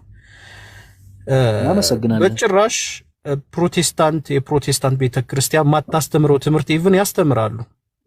የቀደውትም አለ አንድ ቀን እለቀዋለሁ እና አይመዘንም። አሁን አማን ሻሎም የፕሮቴስታንት ቤተክርስቲያንን ወክሎ በሚናገረው ነገር አይወክልም በጭራሽ። ለምን ብዙ የሚጋጭ ትምህርት ስለሚያስተምሩ ማለት ነው። ከኤርሚያስ ውጭ ኤርሚያስ ያው በዚህ ሐሳብ ተስማማን። እናንተ የዛን ጊዜ አማን ሻሎም ይሄንን ጥያቄ ልክ ስንጠይቅ ያው ምዕራፍ 7 ከቁጥር 14 ላይ ያለው ስለዚህ ጌታ ራሱ ምልክት ይሰጣቸዋል፣ እነሆ ድንግል ትጸንሳለች፣ ወንድ ልጅም ትወልዳለች፣ ስሙንም አማኑኤል ብላ ትጠራዋለች ተብሎ የተጻፈው ሴት ስለማን ነው ስንለው ይሄ የተጻፈው ስለ ነብዩ ኢሳይያስ ሚስት ነው እንጂ ስለ ድንግል ማርያም አይደለም። እንደውም እዚህ ጋር ከስር ከተመለከትከው ምን ይላል መሰለህ? እዚህ ላይ ይኸውልህ እዚህ ላይ ይላል አየው እዚህ ላይ የተጠቀሰችው ሴት የድንግል ማርያም ምሳሌ እንደሆነች ያረጋግጥልናል ይላል። እሱም በተመሳሳይ እዚህ ጋር ድንግል ትጸንሳለች፣ ወንድ ልጅ ትወልዳለች፣ ስሙንም አማኑኤል ብላ ትጠራዋለች የተባለችው የድንግል ማርያም ምሳሌ ሆነች እንጂ ድንግል ማርያም አይደለችም። ይህቺ ሴት የነብዩ ኢሳይያስ ሚስት ናት። ስለዚህ ወንድማችን ይህች በጣም እናመሰግናለን። በቃ ጥያቄያችን መልሰህልናል። ይሄ ሐሳብ ስህተት ነው። ይሄ ሐሳብ የሐሳውያን ትምህርት ነው። ይሄ ሐሳብ ከመጽሐፍ ቅዱስ የሚጣረስ ነው። የወንጌል አማኞችም ፕሮቴስታንቶችም እንደዚህ አይነት በተለይ በከበረችው ቅድስት እናት የክርስቶስ እናት በሆነችው በድንግል ማርያም ላይ ጥላቻን አንግበው የማይሆን ትምህርትን አዲስ እንግዳ የሆነን ትምህርትን በሚያመጡ ራሳቸው እንደ ፕሮቴስታንት በሚቆጥሩ ሰዎች ላይ እንግዲህ እናንተ እርምጃ መውሰድ አለባችሁ ማለት ነው። ጌች እናመሰግናለን። እግዚአብሔር ያክብረልን። ኦኬ እኔ መጠየቅ እችላለሁ ስለ ሁለተኛ ቆሮንቶስ ቆይ ሳሚ እቺኛዋን ሳናቋርጥ ለሌሎቹ እንድንሰጥ ብዬ ነው። ሳሚ ትንሽ ታገሰ። እሺ ኢየሱስ ብቻ አይሰማም። ኢየሱስ ብቻ በሚል አካውንት እታች አስወርዳለሁ። እሺ ታች ላስወርድ ኢየሱስ ብቻ በሚለው እታች። እሺ ዳኑ ይሰማል? ከየት ቤተ እምነት ነው የመጣው?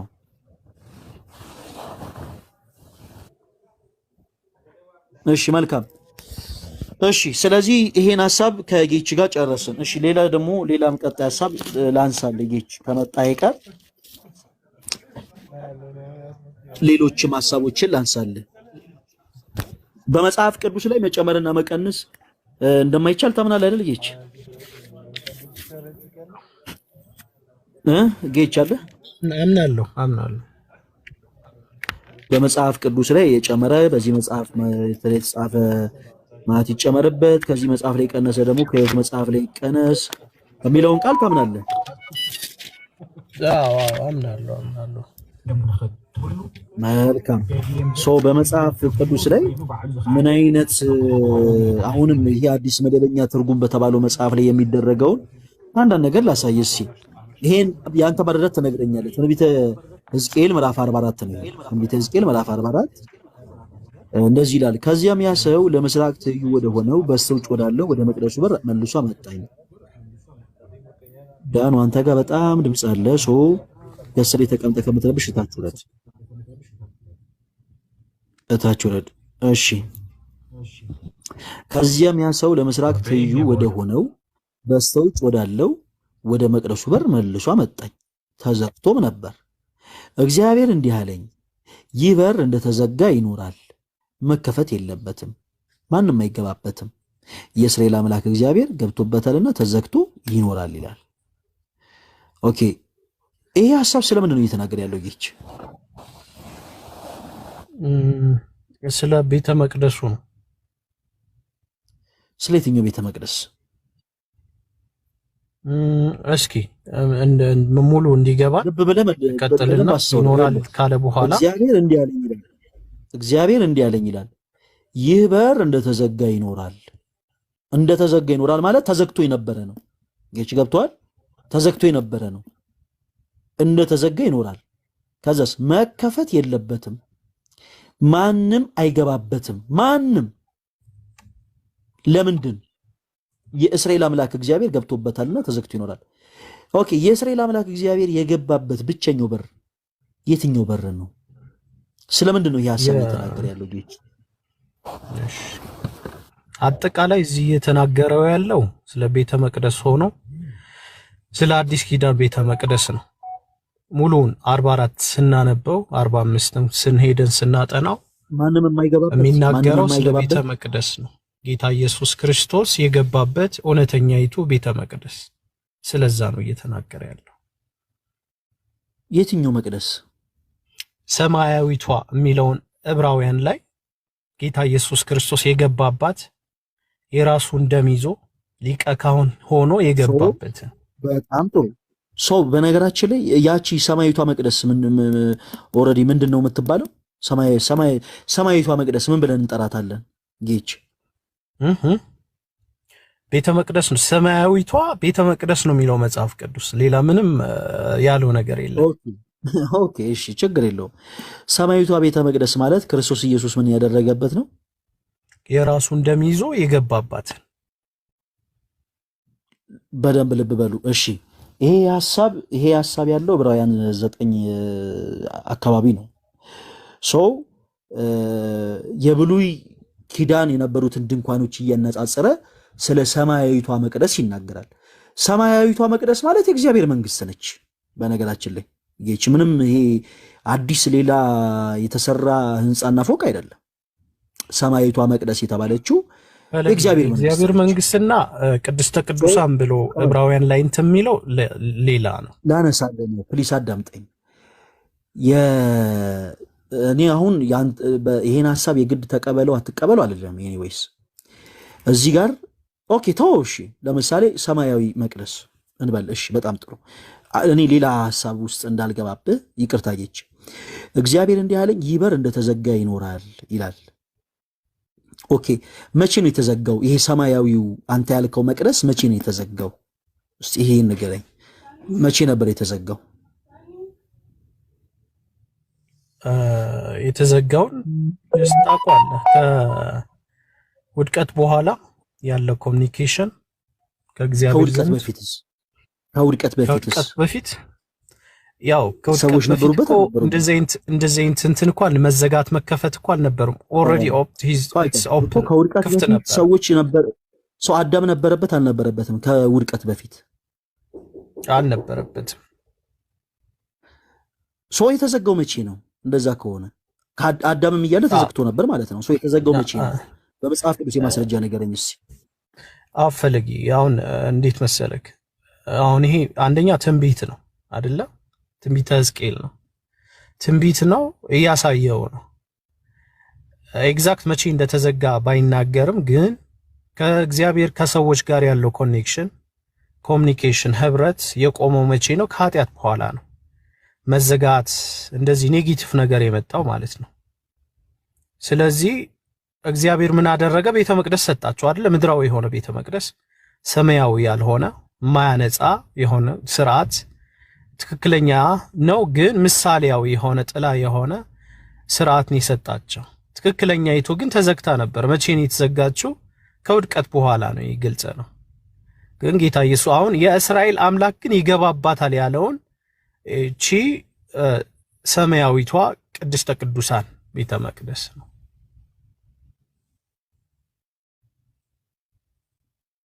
ጨርሻለሁ ፈለጊ።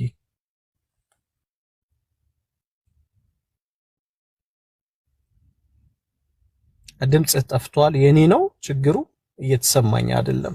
ወይ ሶሪ ሚውት አድርጌው ነው። እሺ መልካም እቺ የተዘጋችው በር መቼ እንደሆነች ግን ንገረኝ። ሐሳብን እንዳለ ልቀበልህና ይቺ በር ግን መቼ የተዘጋችው መቼ እንደሆነ ታስረዳኛለህ በመጽሐፍ ቅዱስ ማስረጃ። አሁን እንደዚህ ከልብ አፍልቀ ሳይሆን በመጽሐፍ ቅዱስ ማስረጃ መቼ ተዘጋች እንደሆነች እንድታሳየኝ ፈልጋለሁ። እኔ ማምነው መጽሐፍ ቅዱስም እንትን እንደሚለው እንደሚናገረው መዘጋት የኔጌቲቭ ነገር የመጣው እኮ ከውድቀት በኋላ ነው።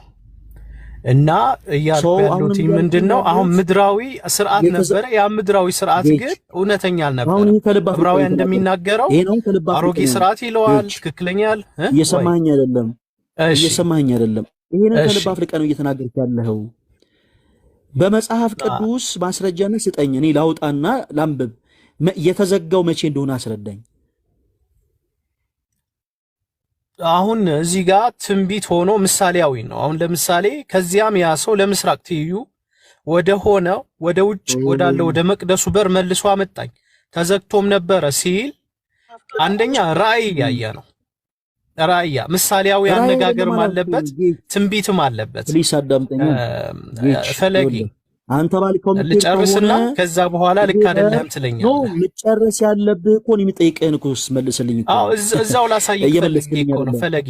እዛው ላሳይህና ልክ አይደለም ትለኛለህ።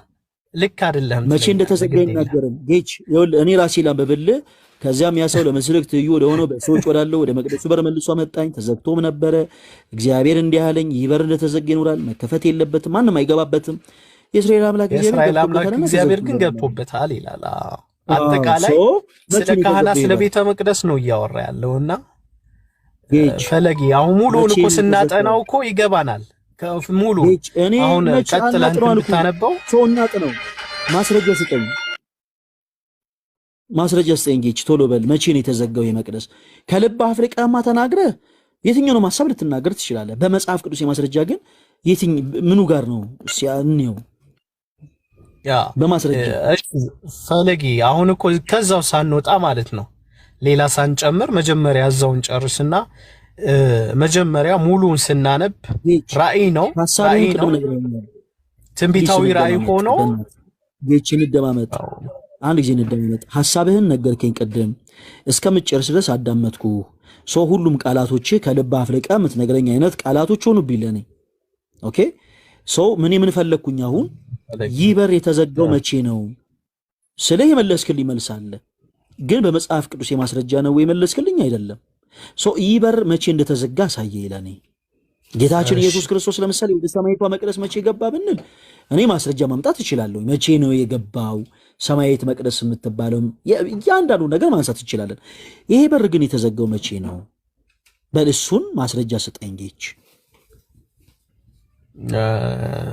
ፈለጊ አሁን አንተ ተናጋሪ ሳትሆን ከዛ ሳንወጣ መጀመሪያ እዚሁ እንጨርሰውና እንረዳው መጀመሪያ ፈለጊ። ኦኬ የኔ ጥያቄ እሺ፣ የፈለከውን ታይም ውሰድ፣ ከዛ እንረዳውና እንወጣለን። ችግር የለውም። እኔ አዳምጣለሁ፣ ችግር የለብኝ፣ ለማዳመጥ ችግር የለብኝም። ምንድነው የኔ ጥያቄ? የተዘጋበት መቼ እንደሆነ መቼ እንደተዘጋ የሚያሳይ የመጽሐፍ ቅዱስ ክፍል አውጥቶ እንዲያሳየን ነው። ኦኬ አሁን የፈለገውን ሐሳብ ያነሳል። ድምዳሜው ያ ካልሆነ መልስ እየመለስክልኝ አይደለም ማለት ነው። ከንቱ ልፋት ነው የሚሆነው ማለት ነው። ቀጥል። ይሄው ጥያቄን አቅርቤያለሁ፣ መልሱን ስጠኝ ለኔ። ምዕራፍና ቁጥሩን ስጠን፣ እንደዚህ ገልጠን እናነባለን። እሺ እሰጣለሁ፣ ግን መጀመሪያችኛውን እንጨርሳትና ፍቃደኛ ከሆንክ ጥቂት ደቂቃ ነው፣ 1 ደቂቃ አይሞላ። ፍቃደኛ ከሆንክ ልቀጥል ፈለጊ። እኔ ያው መልሱን እንድትሰጠኝ እየጠበኩኝ ነው። እሺ መጀመሪያ አሁን ትንቢተ ሕዝቅኤል አንደኛ እንደ ራእይ ያየ ነው። ራእይ ያየ ስለ አዲስ ኪዳን እየተናገረ ነው። ስለ እውነተኛይቱ ቤተ መቅደስ እየተናገረ ነው። መቼ ነው የተዘጋው? ይሄ ግልጽ ነው። ኔጌቲቭ ነገር የመጣው መቼ ነው? በአዳም ውድቀት ምክንያት ነው። እና እዚህ ጋር የካህናቱ አገልግሎት አለ፣ ቤተ መቅደስ አለ፣ ሌዋውያን ሚላቸውን ማለት ነው። እና ያ እውነተኛይቱ ቤተ መቅደስ 1 ደቂቃና ከዛ ልክ አይደለም ብለህ እንትን ትለኛለህ፣ ትሞግተኛለህ። የዛን ሰዓት የተዘጋው የገነት በር ነው። አዳም ከውድቀት በኋላ ልክ ሲያጠፋ በላዩ ላይ የተዘጋበት የገነት በር ነው የሚል የለም። ቤተ መቅደስ የምን ምሳሌ ነው? ቤተ መቅደስ ፈለጌ ቤተ መቅደስ የምን ምሳሌ ነው? የምን ምሳሌ እንደሆነ አንተ ትነግረናለህ ጌች። ግን አሁንም ደግሜ የምነግርህ ነገር ያቺ አሁን ያልካት ጌታችን ኢየሱስ መስዋዕት ያቀረበባት ቅድስተ ቅዱሳን እናት እያልከን ያለው በዛን ጊዜ ተዘጋች ማለት አትችልም የሚል የለም። ታላውንም መጽሐፍ ቅዱስ ማስረጃ የቤተ መቅደስ ምሳሌ ተዘጋ ማለት ግን እንችላለን። እሺ ቤተ መቅደስ እሺ ዘጸአት ምዕራፍ 25 ላይ አጠቃላይ ስለ ታቦትና ስለ መቅደስ ስለ ድንኳን ይናገራል። ዋናው ድንኳኑና ታቦቱ ቤተ መቅደስ የተፈለገበት ምክንያት ምንድነው? ከእግዚአብሔር ጋር ህብረት እንዲያደርጉ ነው ዋናው። እና ቤተ መቅደስ ምንድነው? ከእግዚአብሔር ጋር ህብረት የምናደርግበት ቦታ ነው። ለዛ ፐርፐዝ ነው እግዚአብሔር ለእስራኤላውያን የሰጣቸው። ስለዚህ አጠቃላይ ቤተ መቅደስ ኮንሴፕት ምንድነው? ከእግዚአብሔር ጋር ህብረት የምናደርግበት ምሳሌያዊም ንግግር ነው። በብሉይ ኪዳንም ቦታ ነው የምንገናኝበት ህብረት የምናደርግበት ነው። ስለዚህ ይህንን ህብረት የተቋረጠው መቼ ነው? አይደለም ቤተ መቅደስ አጠቃላይ ኮንሴፕቱ እንደዛ ነው። ኮንሴፕት ቤተ መቅደስ ኮንሴፕት ሰው የተዘጋው የገነት በር ነው ጌች። ከውድቀት በኋላ የተዘጋው የገነት በር ነው። ህብረት ተቋርጧል እኮ ህብረት ተቋርጧል። አልተቋረጠም አላልኩም። በሰውና በእግዚአብሔር መካከል ያለውም ያ ግንኙነት ተቋርጧል። አዳም ወደቀ፣ የገነት በር ተዘጋ። ሰው ተዘጋ ስንል ምንድነው የተዘጋው? የገነት በር። ከዛ በኋላ እግዚአብሔር ምን አደረገ? ፈለጌ ምን አደረገ? እግዚአብሔር አብርሃምን መረጠና ከዛ በኋላ እስራኤላውያን በያዕቆብ ዘር ያሉትን መርጦ ምን አደረገ? ታቦትና ቤተ መቅደስ ጽላት የሚባል ሰጥቷቸው በዛ ሌዋውያን ካህናቶችም ሰጥቷቸው በዛ መንገድ መጣ እግዚአብሔር። ማለት እግዚአብሔር ከሰዎች ጋር ኮሙኒኬት የሚያደርግበት መንገድ እግዚአብሔር ከፈተ። እስከ ሙሴ ድረስ ግን በዛ መንገድ አልነበረ እግዚአብሔር ከሰዎች ጋር ኮሙኒኬት ሲያደርግ የነበረው። አንድ ሰው መርጦ ከዛ ሰው ጋር ብቻ ነበረ ህብረት ሲያደርግ የነበረው። እንደ ህዝብ ግን እግዚአብሔር ምን አደረገ? የኪዳን ህዝቦችን አስነሳና ቤተ መቅደስ የሚባለውን ይሄ ቤተ መቅደስ ደግሞ የእግዚአብሔር ክብር የራሱን ክብር አርፎበት ፍቃዱን የሚገልጥበት የሰዎችን ኃጢአት የሚሰረይበት እግዚአብሔር አስተካከለ በራሱ ሐሳብ ማለት ነው። በሙሴ አማካኝነት በነገራችን ላይ ስለዚህ ቤተ መቅደስ ኮንሴፕት ይሄ ነው።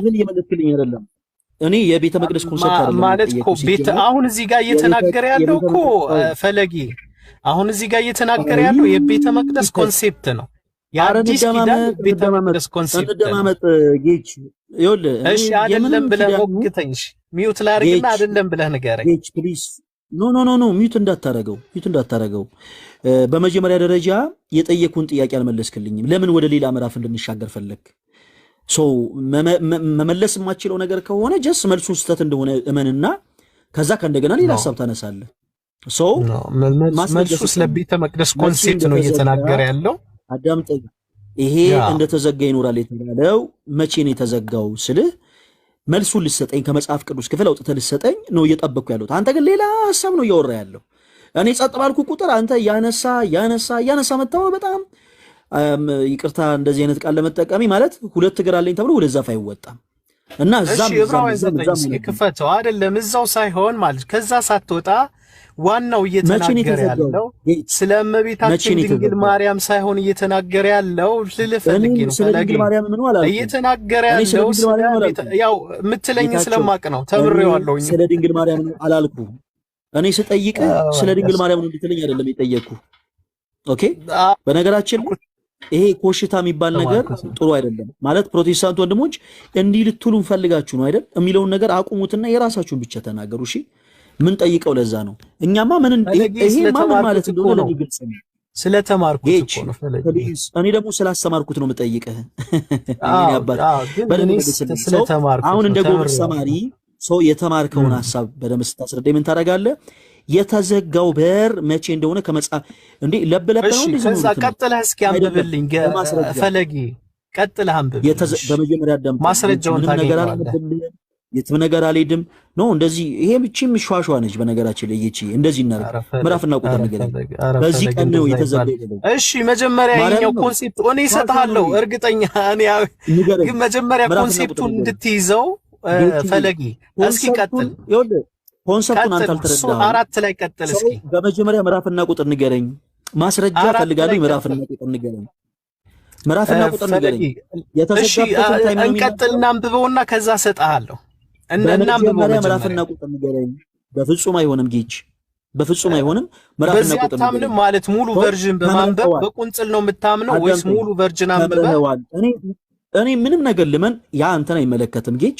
ስላንተ ቤተ እምነት ግን ለመመለስ ይሄን ያክል መጨነቅ የለብን። ምዕራፍና ቁጥር አውጣና ስጠኝ ያልኩ። ኧረ ብራዘር ምዕራፍና ቁጥር አውጣና ስጠኝ። አንብብልኝ አንዴ። እሺ ከእንትን በላትና እሰጥሃለሁ። ከዛ ምዕራፍና ቁጥር አንብበውና በመጀመሪያ 44 ከዛ ቀጥለህ አንብብልኝ አንዴ።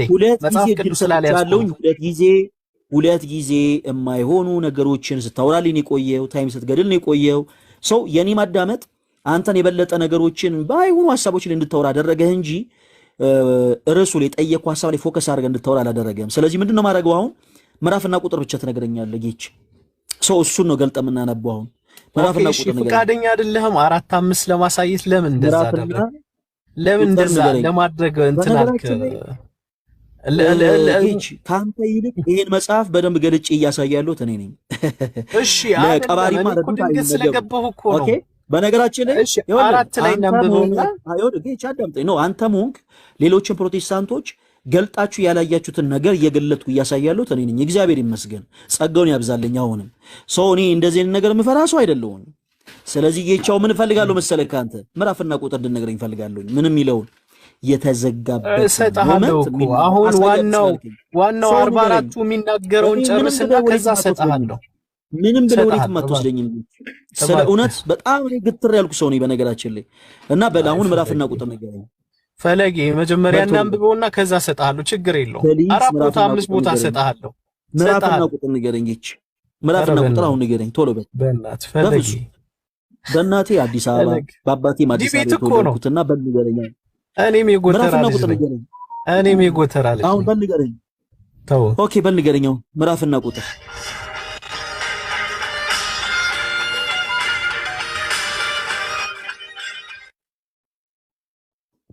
ምዕራፍና ቁጥር እየጠበቅኩኝ ነው። ምዕራፍና ቁጥር እየጠበቅኩኝ ነው። ፈለጋት ናት ውስጥ ጨነቀ ወይ? አው ጨነቀኝ። የፕሮቴስታንቶች መጽሐፍ ቅዱስ ተገልጦ በጣም ነው ይጨነቀኝ። እሺ በል አሁን አውጣና ንገረኝ ጌች ፕሊስ። ወደ ላይቭ ተመለስና ምዕራፍና ቁጥር ንገረኝ። ምዕራፍና ቁጥር ንገረኝ ቶሎ በል። ስልክ ስለገባብኝ ነው አለሁ አለ አሁን ምዕራፍና ቁጥር ንገረኝ ጌች። ምንም ነገር እንዳትናገር፣ ምንም ነገር ሐሳብን አልቀበልህም። ምዕራፍና ውይይት እኮ ነው ፈለጊ። አሁን ውይይት ስለሆነ ወደ ክርክር እንዳንሄድ ማለት ነው ጌች። ወደ ክርክር እንዳንሄድ ለምን ነው 4 ማሳየት ያልፈለግከው? ምዕራፍና ቁጥር ንገረኝ ጌች። መጀመሪያ አሁን ማለት መጀመሪያ ሙሉ ቨርዥኑን ምዕራፍና ቁጥር ንገረኝ። ሙሉ እንትኑን ምዕራፉን እኔ ለእያንዳንዱ ለማድረገው ነገር በነገራችን ላይ በቂ የሆነ ማስረጃ ስላለኝ ነው ማድረግ ጌቺ አይደለም። እኔ ለመርታትና እንትን ለማለት እኔ እችላለሁ ለማለት እንዳይሆን ፈለጊ እችላለሁ እኔ አውቃለሁ ለማለት እንዳይሆን ችግር የለውም። አውቃለሁ እንደዛ ኃጢአት እኮ ፈለጊ የምታውቀውን ነገር አውቃለሁ ማለት ኃጢአት አይደለም ጌቺ። ኦኬ አጉልተና ላብራራለህ ከዛ ሌላ ሰጥሃለሁ። በላው ንገረኝ ምዕራፍና ቁጥር እሺ 4 ላንብብልህና ከዛ ሄዳለሁ እቀጥላለሁ። ችግር የለውም። 4 ላይ ቁጥር ንገረኝ በመጀመሪያ ምዕራፍና ቁጥር ንገረኝ። ኦኬ ለመጨረሻ ጊዜ ልጠይቅ። እሺ ማንግባባ ከሆነ ተባረክ አንተ ቀጥል። እሺ ምዕራፍና ቁጥር ተባረክ። ምዕራፍና ቁጥር ንገረኝ። ምዕራፍና ቁጥር ንገረኝ። ደግሜ አልጠይቅህ ከይቅርታ ጋር በቃ እሺ ተባረክ። አንተ እንደፈለክ እንትን በል በቃ። ኦኬ እሺ እታችሁ ረድ። እሺ በጣም ጥሩ ሰው። በመጀመሪያ ስለሆነ ሐሳብ ስትናገሩ ፕሮቴስታንት ወንድሞቼ በጣም ከትልቅ ትሕትና ጋር ስለሆነ ሐሳብ ስትናገሩ ለሐሳባችሁ በቂ የሆነ መጽሐፍ ቅዱስ የማስረጃ ሊኖራችሁ ይችላል። ለምሳሌ እዚህ ጋር የተጻፈው ስለምንድን ነው ብል ስለተዋበች ነው ማለት ይችላል አንድ ሰው። ስለተዋበች ነው ሲል ግን ዝም ብሎ በዘፈቀደ መናገር የለበትም፣ ማስረጃ ሊኖረው ይገባል። ትልቁ ነጥብ ያ ነው። ኦኬ በመጀመሪያ ወንድማችን ያለውን ሰምታችሁታል። ሰላማዊት የሰማይቷ መቅደስ ነች ምናምን ብሎናል። ኦኬ ሶ የሱ ስኮላሮች ደግሞ ምን ብለው ጻፉ የሚለውን በመጀመሪያ ላሳያችሁ። ሁላችሁም ተከታተሉ። ትንቢተ ሕዝቅኤል ምዕራፍ 44 ከቁጥር 1 ላይ ከዚያም ያ ሰው ለምስራቅ ትይዩ ወደ ሆነው በስተውጭ ወዳለው ይሲ በስተውጭ ወዳለው ወደ መቅደሱ በር መልሶ አመጣኝ። ተዘግቶም ነበረ። እግዚአብሔር እንዲህ አለኝ፣ ይህ በር እንደተዘጋ ይኖራል። እሺ መከፈት የለበትም፣ ማንም አይገባበትም። የእስራኤል አምላክ እግዚአብሔር ገብቶበታልና ተዘግቶ ይኖራል። በጣም ጥሩ። ሶ እግዚአብሔር ብቻ ነው የገባበት ካለ በኋላ ወንድማችን ሶ ይህ በር እንደተዘጋ ይኖራል ይላል። ሶ የተዘጋ ነበር ማለት ነው። የተዘጋ ነበር ብለን ስንጠይቀው ደግሞ አዎ መቼ? ከውድቀት በኋላ። ሶ አባታችን አዳም ከገነት ሲባረር ግልጽ ነው። በነገራችን ላይ ለጀማሪ ጴንጤም ለጀማሪ ኦርቶዶክስም ግልጽ ሆነ ሐሳብ ልንገራችሁ። አዳም ከገነት ሲባረር የተዘጋው የገነት በር ነው። የተዘጋበት የገነት በር ነው። አለቅ የተዘጋበት የገነት በር ነው። ሶ የተዘጋ መቅደስ ግን ካለ ይሄ ቅድስተ ቅዱሳን ነው። ኢየሱስ ክርስቶስ መስዋዕት ያቀረበበት የብሉይ ኪዳኑ መስዋዕት ቆሞ ያንን ቅዱስ የሆነውን ደሙን መስዋዕት አድርጎ ያቀረበበት ቅዱስ ቅዱሳን ነው ካለንም የተዘጋው መቼ እንደሆነ ማስረጃ መስጠት አለበት። ያለምንም ማስረጃ በዘፈቀደ ሰዎች ከልባቸው አፍልቆ የሚናገሩት ቃል በአጠቃላይ ምን ይሆናል መሰላችሁ? ተረት ተረት ነው የሚሆነው። ኦኬ ተረት ተረት ይሆናል። ስለዚህ ወንድማችን ለማሳየት ያልፈለገው በነገራችን ላይ ማስረጃ ኖሮት አይደለም። ሕያው እግዚአብሔር ምስክሬ ነው የምላችሁ። የሱ ሕሊና ያውቀዋል። እዚህ ጋር ምዕራፍና ቁጥር አምጣ ብለን ስንጠይቅ ማስረጃ መስጠት ያቃተው መጽሐፍ ቅዱስ ላይ ስለሌለን ኤኒዌይስ በቃ እሱ እና ምናልባት ያሰማሩት መምህራኖቹ ጀስት ከመጽሐፍ ቅዱሱ ሐሳብ ኮንሰፕት ውጪ ጀስት በቃ ነው እንደዛ ስለሆነ ነው የሚል መላምትን ስላስቀመጡ ብቻ ነው እንጂ እንደዚህ ያለን ወንድማችን መጽሐፍ ቅዱስ ማስረጃ ኖሮት አይደለም። ኦኬ ሶ ቁጥር 4 አንብቦ ሲለን ነበር። ቁጥር 4 እናንብብ። ከዚያም ያ ሰው በሰሜኑ በር በኩል እሺ ወደ ቤተ መቅደሱ ፊት ለፊት አመጣኝ። እኔም ተመለከትኩ፣ የእግዚአብሔር ክብር የእግዚአብሔርን ቤተ መቅደስ ሞልቶት አየው፣ በግንባሬም ተደፋው ይላል። ኦኬ አሁንም ምንም የሚያሳይ ሌላ ሐሳብ የለም። ገብቷችኋል? ሰው እቺ ሿሿና ተመለው ለዛ ነው ምን አለ መሰላችሁ ብዙ ጊዜ መመለስ በነገራችን ላይ ነው የምላችሁ። እኔ ፈለገ አትናቴዎስ የትም ቦታ ላይ ጥያቄ ብትጠየቅና ዝግጁ ካልሆንኩኝ ችግር የለውም። ምንም አይነት ስህተት የለውም። በነገራችን ላይ ተዘጋጅቼበት ልምጣ ነው ለዚህ ሐሳብ እንደዚህ የሆነ የሰማሁት ምላሽ አለኝ። ግን አሁን ላይ በእርግጠኝነት ቆይ ጥቅሱን አልያዝኩትኝም። ሰው ተዘጋጅቼበት ልምጣ ማለት ይቻላል። ከዛ ውጭ ግን መቀባጠርና ማወናበል አይቻልም። በጣም ነውር ስለሆነ ማለት ነው። በቃ በጣም አይጠበቅም። በተለይ ትልልቅ ነን ከሚባሉ ሰዎች። እሺ ሰው ስኮላሮቻችሁ ደግሞ ምን ብለው እዚህ ጋር እንደጻፉ እንመልከት። አይ ፕሮቴስታንቶች እንደው የትኛውን እምነት ይሁን እናንተ ግን የምትከተሉት የእውነት ነው የምላችሁ። በእውነት ማለት እኔ ፕሮቴስታንት የሆነ ወንድሜ ፕሮቴስታንት የሆነ ሽወቴ የትኛውን በአንዲቷ የመጽሐፍ ቅዱስ ክፍል ላይ የትኛውን ሐሳብ ይሆን አክሴፕት የምታደርጉት እናንተ?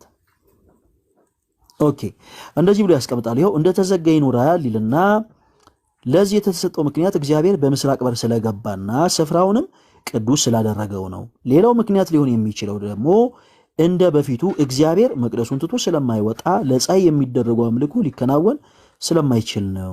ዛሬ ወርቃማው በር ተብሎ የሚጠራው የምስራቁ በር አካባቢ በሙስሊሞች የተቀደሰ ስፍራ ነው ይልና ይህ በኢየሩሳሌም የሚገኘው በር ታሽጓል። ይሲ የጌች ደግሞ ስኮላሮች ማለት የሚያስተምሩት ደግሞ ስኮላሮች ስለታሸገ በር ነው እያወሩ ያሉት። ሰው አንድ ሰው ከልቡ አፍልቆ አንዳች ሐሳብን ሲናገር ሁልጊዜ ማስረጃ የማይኖረው ለዚህ ነው።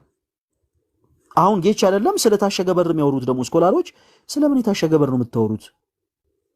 ሰው መጽሐፍ ቅዱስ ማስረጃ አምጡ ብንልም ወፍ አይነ ፍጥጥ ጥርስ ገጠጥ ነው። ጌች ያው በሲስተም አላደለ ያራዳ ልጅ እንደምንለው በሲስተም አለማወቁን ሳያሳውቅ ለመውጣት ያደረገው ጥረት ነው እንጂ መጽሐፍ ቅዱስ ማስረጃ ኖሮት አይደለም። ጋይስ መጽሐፍ ቅዱስ ማስረጃ ኖሮት አይደለም። አለቀ። በእውነት አምላካችን እግዚአብሔር ስሙ የተመሰገነ ይሁን። ይሄን ጉደኛ መጽሐፍ ደግሞ እጃችን እንዲገባ ያደረገ አምላክ እንደው እንዴት አድርገን ይሁን የምናመሰግነው? እውነቴን ነው የምላችሁ። ይሄ መጽሐፍ እጃችን ባይገባ ኖሮ እንደው ልክ መጽሐፉ ቅዱስ የሆነ መጽሐፍ እንደሆነ አድርገው እንደው ማይሉን እንደው ማይቀባጥሩብን ትርክት አልነበረም። ግን እግዚአብሔር ይመስገን ይሄ መጽሐፍ እጃችን ገብቷል። እኛ ኦርቶዶክሳውያን ማንም በየቃዤ የሚጽፈው መጽሐፍ የለንም። እግዚአብሔር ይመስገን ማንም ሰው በቃዤ ቁጥር እየመጣ የሚጽፈው መጽሐፍ የለንም። ቤተክርስቲያናችን የሊቃውንት ሀብታም ነች። ቤተክርስቲያናችን የመጽሐፍት ባለቤት ነች እና ማንም ሰው ድንገት እየቃዤ የተነሳ ነው እንዲህ ማለት ነው እያለ ሐሳብ መስጠት አይችልም። ምን አለ መሰላችሁ ለአንድ ሐሳብ በነገራችን ላይ ፕሮቴስታንት መሆን የማትፈልገው ለምንድን ነው ተብዬ ስጠይቅ የተናገርኩትን ሐሳብ ታስተውሳላችሁ። ፕሮቴስታንት መሆን የማልፈልገው ጣዖት አምላኪ መሆን ስለማልፈልግ ነው ብዬ ነው የመለስኩት። እኔ እግዚአብሔር በሚያውቀው ፕሮቴስታንቶችን ለማናደድ ወይ ደግሞ እነሱን ለመዝለፍ አይደለም እንዲያልኩት። የሆነ ፕሮቴስታንት እንዴት እንደዚህ ይለናል ብለው እንዲናደዱ አይደለም። እንደዚህ አይነት ቃል የተናገርኩት ለምንድን ነው? ብዙ ጊዜ ፕሮቴስታንት ወንድሞቻችን ጋር ምን አይነት ስህተት አለ መሰላችሁ? በጣም እንደንትን የተዋሃዳቸው ትልቅ መሰረታዊ ችግር የመጽሐፍ ቅዱሱ እውነት አለ። የመጽሐፍ ቅዱሱ እውነት ተቀምጦ ሳለ እነርሱ ግን ከዛ ላይ ጨምረውም ቀንሰውም በልባቸው የሆነ ነገር ቀርጸው ያምናሉ። የሆነን ሐሳብ ወንድሜ በልብህ ማለት ነው እንዲህ በመዶሻና በመሮ ምናምን ቀጥቅጠህ አይደለም፣ በልብህ ራሱ ነው። አይ በቃ እንዲህ ቢሆንም እንዲህ ነው እያልክ የምትቀርጸው ከሆነ ኦልሬዲ ይሄ ጣዖት አምልኮ ይባላል። ስለዚህ ለዛ ነው በዚህ መጽሐፍ ቅዱስ ሐሳብ ብቻ ከፕሮቴስታንት ወንድሞች 7 አይነት ሐሳብ ይሰማኑ። ለዛ ነው 7 አይነት ሐሳብ። የታሸገ በር ነው፣ ቅድስተ ቅዱሳን ነው፣ በሰማይ ያለው መቅደስ ነው። ከዛ ደግሞ ትንቢተ ኢሳይያስ ላይ ደግሞ ያለውን ደግሞ ሐሳብ ደግሞ ከእንደገና አጥፋ አድርጎ ደግሞ ሻርያሱብን የወለደችው ሚስቱ ነች። የለም ደግሞ ሻርያሱብን የወለደችው ስለሞተች ማን ከዛ በኋላ ሊያገባት የዘጋጀው ልጃገረድ ሴት ልትሆን ትችላለች። ዘፍጥረት ላይ ያው በተለያየ ሐሳብ ተመሳሳይ ሴቶች ስለተጠቀሱ ኦሬዲ ይህች ሴት የድንግል ማርያም ምሳሌ ናት። ከዛ ደግሞ ያረ የለም ራሷ ድንግል ማርያም ናት የሚሉን ፕሮቴስታንቶች ልንሰማ ልናይ የቻልነው ብዙዎቹ በልባቸው ቀርጸው የሚያምኑት ጣዖት ስላለ ነው። እግዚአብሔር አምላክ ከእንደዚህ አይነት የጣዖት አምልኮ ያውጣችሁ፣ ነፃ ያውጣችሁ። በተለይ በልብ የሚቀረጽ ጣዖት በጣም ከባድ ነው። አባቴ በእጅህ ቀጥቀጠ ያዘጋጀውን በእጅ ቀጥቀጠ ያዘጋጀውን ድንጋይ ሰብረህ ትጥለዋለህ። አባቴ ማለት በልብህ ግን የቀረስከውን ጣዖት ግን ፕሮቴስታንት የሆንከው ወንድሜ እጅግ በጣም ከባድ ነው ፍቆ ለመጣል እና ጣዖት አምላኪ አትሁኑ፣ ጣዖት አምላኪ አትሁኑ። ትምህርቴን በምን ልጨርስ? ቅዱስ ዮሐንስ አፈወርቅ እመቤታችን ቅድስት ድንግል ማርያምን ከአዳምና ከሔዋን ጋር ምን እያለ እንዳነጻጸራት ምን እያለ እንዳመሰገናት ልንገራችሁ። እጅግ በጣም ጥፍጥ ያለ ቃል ስለሆነ ኦርቶዶክሳውያን በተለይ በደንብ አድምጡ። ያው ለእናንተ ቃሉ እጅግ በጣም የተረዳ ስለሆነ ማለት ነው። ሁላችሁም በደንብ አድርጋችሁ እንድታደምጡ እፈልጋለሁ። ኦኬ። ቅዱስ ዮሐንስ አፈወርቅ እመቤታችን ቅድስት ድንግል ማርያምን ከአዳምና ከሔዋን ጋር ሲያነጻጽራት እንዲህ እያለ ያመሰግናታል። አባታችን አዳም ካለ ሴትን እንዳስገኘ ድንግል ማርያም ሆይ አንቺም ካለ ወንድ የሆነው ክርስቶስን አስገኘሽልን፣ በዚህም ደግሞ የሔዋን ዕዳዋን ከፋይ ሆንሽላት ይላታል። ደግሞ አሉ አዳምጡኝ። ቅዱስ ዮሐንስ አፈወርቅ እንዲህ ይላል፣ አባታችን አዳም ካለ ሴትን እንዳስገኘ ድንግል ማርያም ሆይ አንቺም ካለ ወንድ የሆነውን ክርስቶስን አስገኘሽልን፣ በዚህም ደግሞ የሔዋን ዕዳዋን ከፋይ ሆንሽላት ይላታል። ከዛ ከሔዋን ጋር ደግሞ ያነጻጽራታል። እናታችን ሔዋን በገነት ሳለች የዲያብሎስን ድምፅ ሰምታ ንግሥት መሆንን ተመኝታ ለአዳም ለመውደቁ ምክንያት ሆነች። ድንግል ማርያም ሆይ አንቺ ግን በናዝሬት ገሊላ የመላእክቱን ድምፅ ሰምተሽ ራስሽን ለእግዚአብሔር ባሪያው ነኝ ብለሽ የወደቀውን አዳም ለመነሳቱ ምክንያት ሆንሽለት ይላታል። ሔዋን ለሞት አባት የሆናትን ቃየልን ወለደች ይላታል። ልብ በሉ፣ እናታችን ሔዋን ለሞት አባት የሆናትን ቃየልን ወለደች። ድንግል ማርያም ሆይ አንቺ ግን ሞትን በሞቱ የገደለውን የህይወት መገኛ የሆነውን ክርስቶስን ወለድሽልን ይላታል። እናታችን ሔዋን በገነት ሳለች ዕፀ በለስን በልታ አዳምን ወደ ምድረ ፈይዳ ወረደችው። ድንግል ማርያም ሆይ አንቺ ግን እውነተኛ የሆነውን ሙቀት ልምላሜ ያልተለየውን እውነተኛ የሆነውን ህብስት አስገኘሽልን፣ በዚህም የወደቀውን አዳም እንዲነሳ አደረግሽልን እያለ ያመሰግናታል። አንድ ሐሳብ ልጨምርላችሁ። ይሄ ሁሉንም ላይ መለከት ይችላል፣ ግን ድንግል ማርያምን ምትጠላ ብራዘር ምትጠይ እህቴም አንድ ነገር መጥላት ማለት ስሟን ተጥሩብኝ ሳይሆን እንደው አለ አይደለ መጥላት ማለት በግብር ነው። በነገራችን ላይ ለሷ ለምሳሌ አዲስ መደበኛ ትርጉም ላይ በኦሪጂናል የግሪክ መጽሐፍ ላይ አይታችኋል።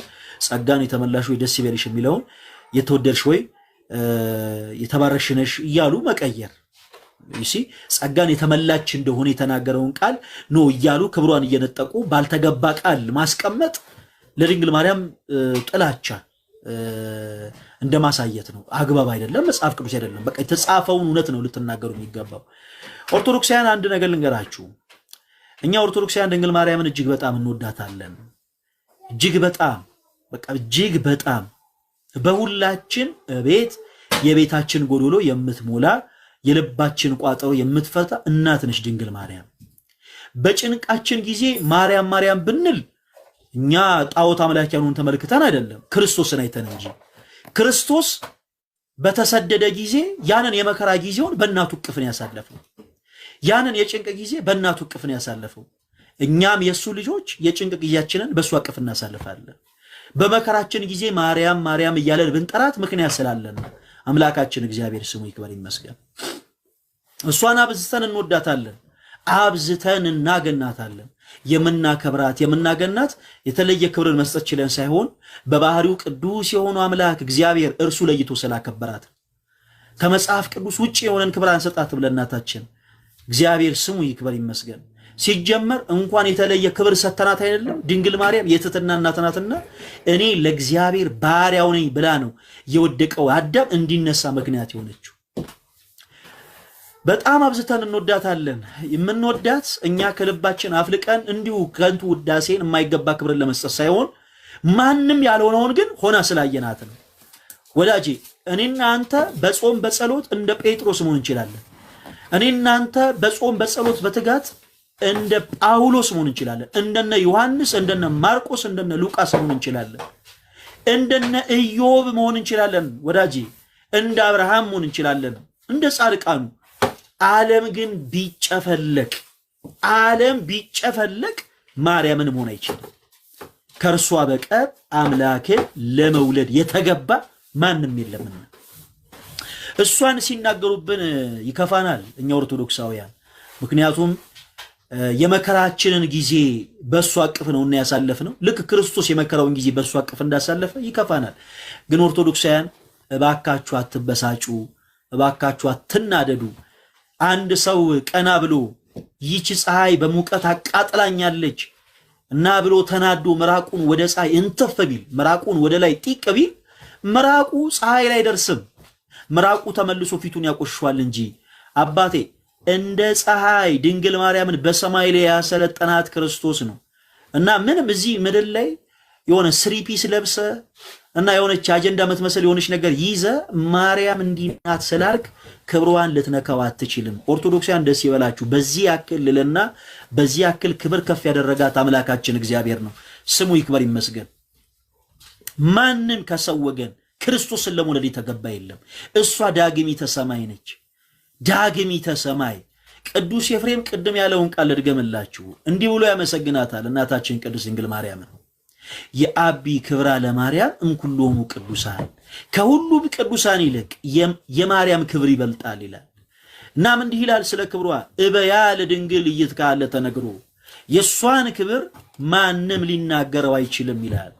ለምን በተበለን ስንጠይቅ እንዲህ ብሎ ይደመድመዋል።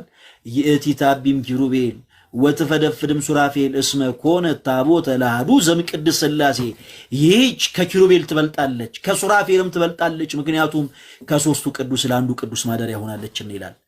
ብዙ ሰማዕታት ተነስተዋል ስለ ክርስቶስ ብለው አንገታቸውን ለሰይፍ የሰጡ ብዙ ሰማዕታት ተነስተዋል ስለ ክርስቶስ ብለው ስጋቸውን የቆረሱ አጥንታቸውን የከሰከሱ ደማቸውን ያፈሰሱ ብዙ ጻድቃን ተነስተዋል።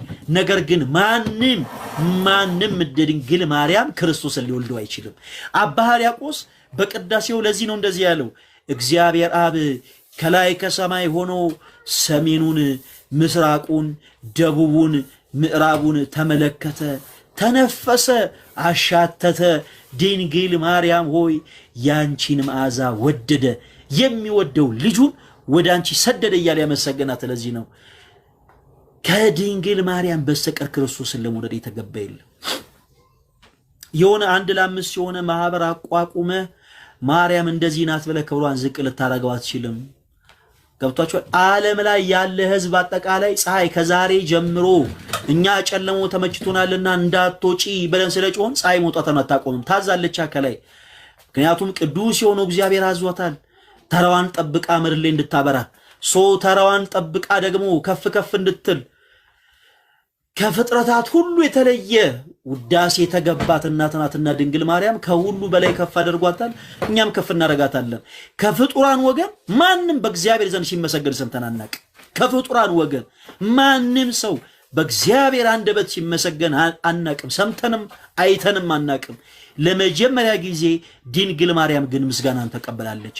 የሉቃስ ወንጌል ምዕራፍ 1 ከቁጥር 29 ላይ ብስራተ መልአክ ቅዱስ ገብርኤል ከአምላኩ ከእግዚአብሔር የተላከውን ቃል ይዞ ወደ ድንግሊቱ መጣ፣ እንዲህም አላት ጸጋን የተመላሽ ሆይ ደስ ይበልሽ አላት። መላእክት የላካቸውን ቃል ይናገራሉ።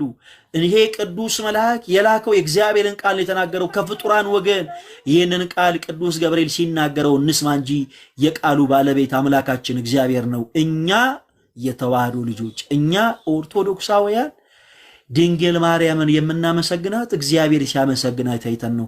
ክብር ምስጋና ለአምላካችን ይሁን። እጅግ በጣም የሚደንቀውን ነገር ደግሞ ልንገራችሁና ላብቃ። እግዚአብሔር አምላክ የእርሱ ፈቃድ ከሷ መወለድ ነበር።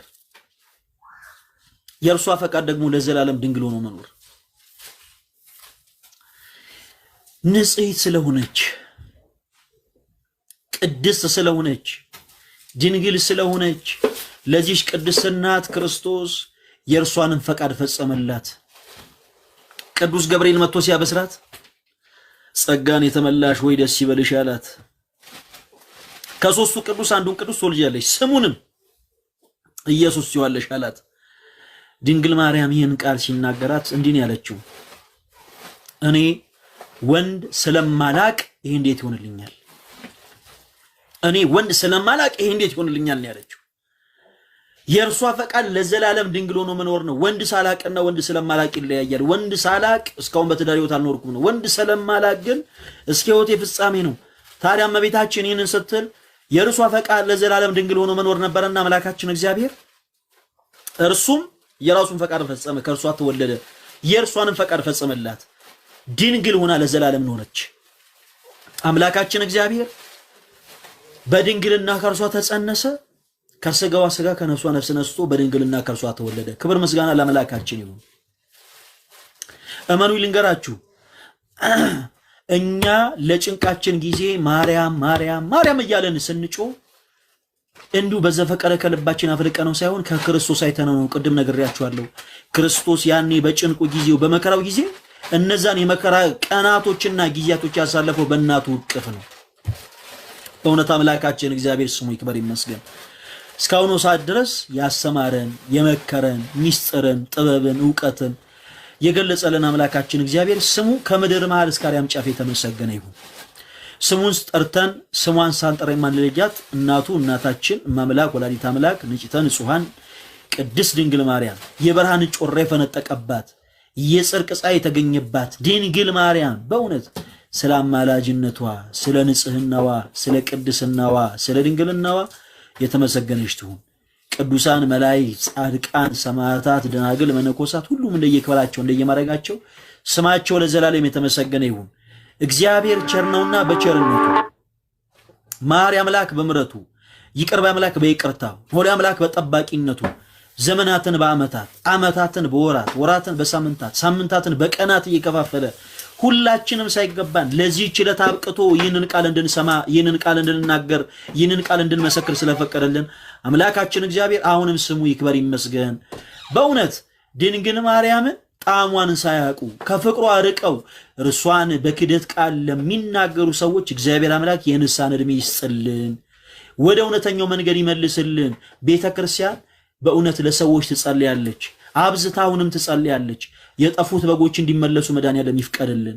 እኛም ደግሞ ያለነውን ከስሯ ሆነን ትውልድ ሁሉ ብፅዕት ይሉኛል ብላለች በእውነት እናም ከዛ ትውልድ አንዱ አካል ሆነን ብፅዕት እያልናት ያለነው እኛም ደግሞ ባለንበት ጸንተን ድንግል ማርያም እርሷ ብፅዕት እንደሆነች እየመሰከርን ልጇም ደግሞ ክርስቶስ እርሱ የጌቶች ጌታ የአምላኮች አምላክ የንጉሶች ንጉስ እንደሆነ እየመሰከረን እንድንኖር መድኃኒዓለም ለሁላችን ይፍቀድልን።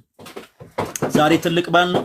በዚህ ዕለት በተለያየ ቦታ ላይ ተርበው ያሉትን ተጠምተው ያሉትን ታርዘው ያሉትን በጭንቅ ላይ ያሉትን በህመም ላይ ያሉትን በስቃይ ላይ ያሉትን በእስር ላይ ያሉትን በእንግልት ላይ ያሉትን በጦርነት ላይ ያሉትን ወገኖቻችንን ሁሉ አምላካችን እግዚአብሔር በምሕረት ዓይኑ ይመለከትልን ዘንድ እንማጸነዋለን።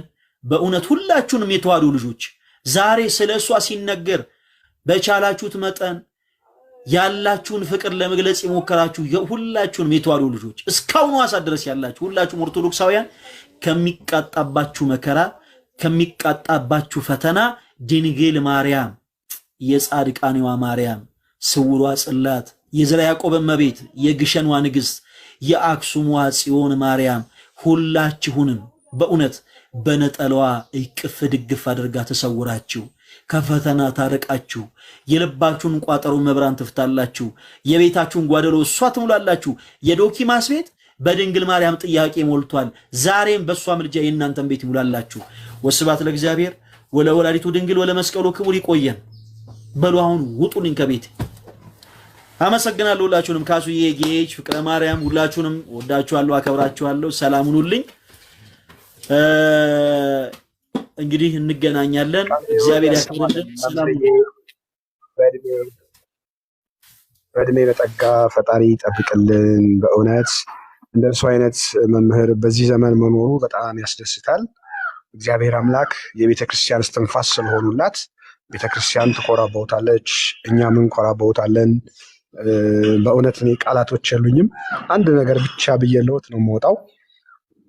ሕዝቅኤል ቦርን ኢን ዘ ካፓሲቲ በምርኮ የተወለደው ሕዝቅኤል የዳዊት ሴት ልጅ የሆነው ድንግል በትንቢት ዓይን አይቶ ነበር። እንዲሁም ከእግዚአብሔር በተላከ የእርሱ ራእይ ውስጥ የድንግልና አምሳል ገለጸ። በከለዳውያን ምድር ትንቢት የማርያም አምሳልን አሳየ። እርሷ በነቢያት መጻሕፍት አስቀምጦ በቅዱሳት መጻሕፍት የእርሷን ታሪክ አስጠበቀ። ስለዚህ ማንም ሰው ይህን በማንም ሊረዳ ይችላል። በሩ በጥብቅ ተዘግቶ እንደሚኖር እግዚአብሔር ገብቶበታልና ተዘግቶ ይኖራል። እጹብ ድንቅ። ዛሬ ሕዝቅኤል በራእዮቹ ድንቅ የሆነው ትንቢቱን በጎላ በተረዳ ነገር በእርግጥ ፍጻሜውን አግኝቷልና ይደሰት። በዚያም በባቢሎን የተዘጋችው በር ተመልክቶ እግዚአብሔር ገብቶበታልና ተዘግቶ ይኖራል። ቃለ ሕይወት ያሰማልን። በእውነት ግሩም ድንቅ የተዋህዶ እስትንፋስ ስለሆኑ እኮራቦታለሁ። እማምላክ ወላዲተ አምላክ በእድሜ በጸጋ ትጠብቅልን። ስሉስ ቅዱስ ከኃይል ወደ ኃይል ያሸጋግርልን። መብረቁ አትናቴዎስ። እጅግ በጣም እናመሰግናለን። ካሱዬ ጌች ሰላም ሁኑልን።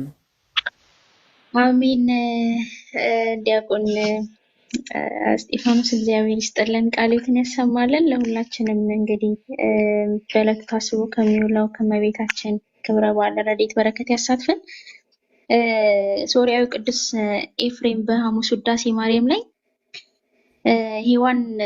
በሔዋን የገነት በር ተዘጋ፣ ዳግመኛም ስለ ድንግል ማርያም ተከፈተልን፣ ከዕፀ ሕይወት እንበላ ዘንድ አድለን ብሏልና እውነት ከዚህ እድለኞች ነን። እመቤታችን እናታችን አድርገን የእሷ ልጆች ተብለን ክርስቶስን ከውልደት እስከ ስቅለቱ ድረስ የተከተለችኝ እናት የእኛንም ደግሞ እስከ ፍጻሜያችን አብራ እንድትለይ እግዚአብሔር አምላክ የእሷ ልጆች እንዳደረገ ያጽናን። አንተንም እናመሰግናለን። እግዚአብሔር ይስጥልን። አሜን አሜን። እግዚአብሔር ያክብርልኝ ስለነበረን ጊዜ። ሳረሳ ማለት የምፈልገው አንድ ነገር አለ። ምንድነው?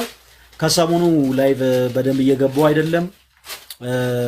እንግዲህ ክብረ በዓላት ስለሆኑ ለአገልግሎትም እየተመቸኝ ስላልሆነ ነው። እዚህ ውስጥ ያላችሁ ኦርቶዶክስ የሆናችሁ የቲክቶክ ቤተሰቦቼ ለአርባ ምንጭ ቤሪ ማርያም ቤተክርስቲያን እንግዲህ ሞንታርቮ ልናስገዛ ገንዘብ እያሰባሰብን ነው። ወደ 170 ሺህ ብር ያክል ተሰባስቧል። አጠቃላይ የሚያስፈልገን ወደ 640 ነው እንግዲህ ለሁለቱ ማለት ነው። እና ኦርቶዶክሳውያን እባካችሁን በተቻለ መጠን ጉዳዩ የእናንተም ጉዳይ ነው። እኛ ልብሰ ተክህኖ ነበር ልናሰር የፈለግነው። ነገር ግን የገዳሙ አባት ትልቁ ችግር በቦታው ላይ ሞንታርቮ እንደሆነ ነገረውን አርባ ምንጭ ቤሪ ማርያም የምትባለው ቤተክርስቲያን ላይ ከእናንተው ከቲክታክ ቤተሰቦቻችን አሰባስበን ልንገዛ አስበናል። ከዚህም በፊት ምናልባት የቲክታክ ቤተሰቦቻችን ታስታውሳላችሁ ለመጀመሪያ ጊዜ ገንዘብ አሰባስበን የበረከት ስራ የሰራ ነው። ወላይታ ቦዲቲ የሚባል አካባቢ ተወርዶ ወደ ውስጥ ሰኬ ወደሚባል ቦታ ሰኬ መድኃኔዓለም የሚባል ቤተክርስቲያን ላይ ወደ 70 ምናምን ሺህ ብር የሚያወጡ ንዋያተ ቅድሳትን አሰባስበን ገዝተን ለገዳሙ አበረከተናል። እጅግ በጣም ደስ የሚል በረከት ነበረ። እጅግ በጣም ደስ የሚል በረከት። ከዛ በኋላ ደግሞ ምናልባት ታስታውሳላችሁ ለሁለተኛ ጊዜ ወደ ወላይታ ሶዶ ደግሞ ሄደን የሀገረ ስብከቱ ሊቀ ጳጳስ ብፁዕ አባታችን አቡነ ይስሐቅ ይባላሉ። እጅግ በጣም ጸሎተኛ መነኛ አባት ናቸው። በጣም የሚገርማችሁ ነገር ገጠር ሁሉ ሳይቀር በእግራቸው ረጅም መንገድ ማለት እኔ በግሌ ነው እኔ በግሬ አልሄድም ያልኩትን መንገድ ማለት ነው። በእግራቸው ረጅም መንገድ እየሄዱ ቤተክርስቲያንን የሚባርኩ አባት ናቸው። እና እዛ ቦታ ሄደን ለሳቸው መንበረ ጵጵስና እንግዲህ ወላይታ ሶዶ የምትኖሩ ሰዎች ታውቁታላችሁ። ገዳም ሰፈር ይባላል። የርዕሰ መንክራት አቡነ ተክለ ሃይማኖት ገዳም አለ። እና የዛ ገዳም ወደ 250 ሺህ ብር ያክል አሰባስበን ለታቦታቱ መጎናጸፊያ፣ ቀጸላ፣ ማክበሪያ፣ ሞጣይት፣ ቀሚስ ገዝተናል። 4 ታቦት አለ። እንግዲህ ለአራቱ ታቦት 5 ንዋያተ ቅድሳት ማለት ነው። እንግዲህ በጣም ብዙ የሆኑ ነገሮችን ይዘን ሄደናል። እንደ እግዚአብሔር መልካም ፈቃድ ካሱ ካለሽ አካውንት ጻፊላቸው ፕሊስ። ከዛ በኋላ ደግሞ ለዚሁ ለገርጂ ካቴድራል ሆተ ብርሃን ቤተክርስቲያን ለገርጂ ካቴድራል ሆተ ብርሃን ቤተክርስቲያን ደግሞ ሁላችሁም ታውቃላችሁ በሙካሽ የተጠለፈ እጅግ በጣም ልዩ የሆነ ልብሰ ተክህኖን አሰርተናል በ350 ሺህ ብር ማለት ነው። እና እግዚአብሔር ይመስገን ዛሬ ደግሞ ሞንታርቮን በጣም ብዙ ብር ነው የሚያስፈልገው። የሁላችሁን መገዛ እንፈልጋለን። ስለዚህ እዚህ ውስጥ ያላችሁ ኦርቶዶክስ እህቶች ወንድሞች፣ በተለይ በውጭ ሀገር ያላችሁ እህቶች ወንድሞች እናንተ ትንሽ የምታረጓት ነገር እዚህ ብዙ ስራ ስለምሰራ ያቅማችሁ እንድታረጉ በትህትና ጠይቃለሁ። 640 ሺህ ብር ሲቀነስ 170 ሺህ ብር ስንት ነው? ስንት ነው? ቀንሱልኝ እስኪ። ከ640 ሺህ ብር ላይ ሲቀነስ 170 ሺህ ብር ስንት ነው? ይሄው ሳምራይት በሚለው የተጻፈው የኔ አካውንት ነው። ሰው አካውንት የምትፈልጉቶች ወንድሞች በዛ አካውንት ላይ ማስገባት ትችላላችሁ።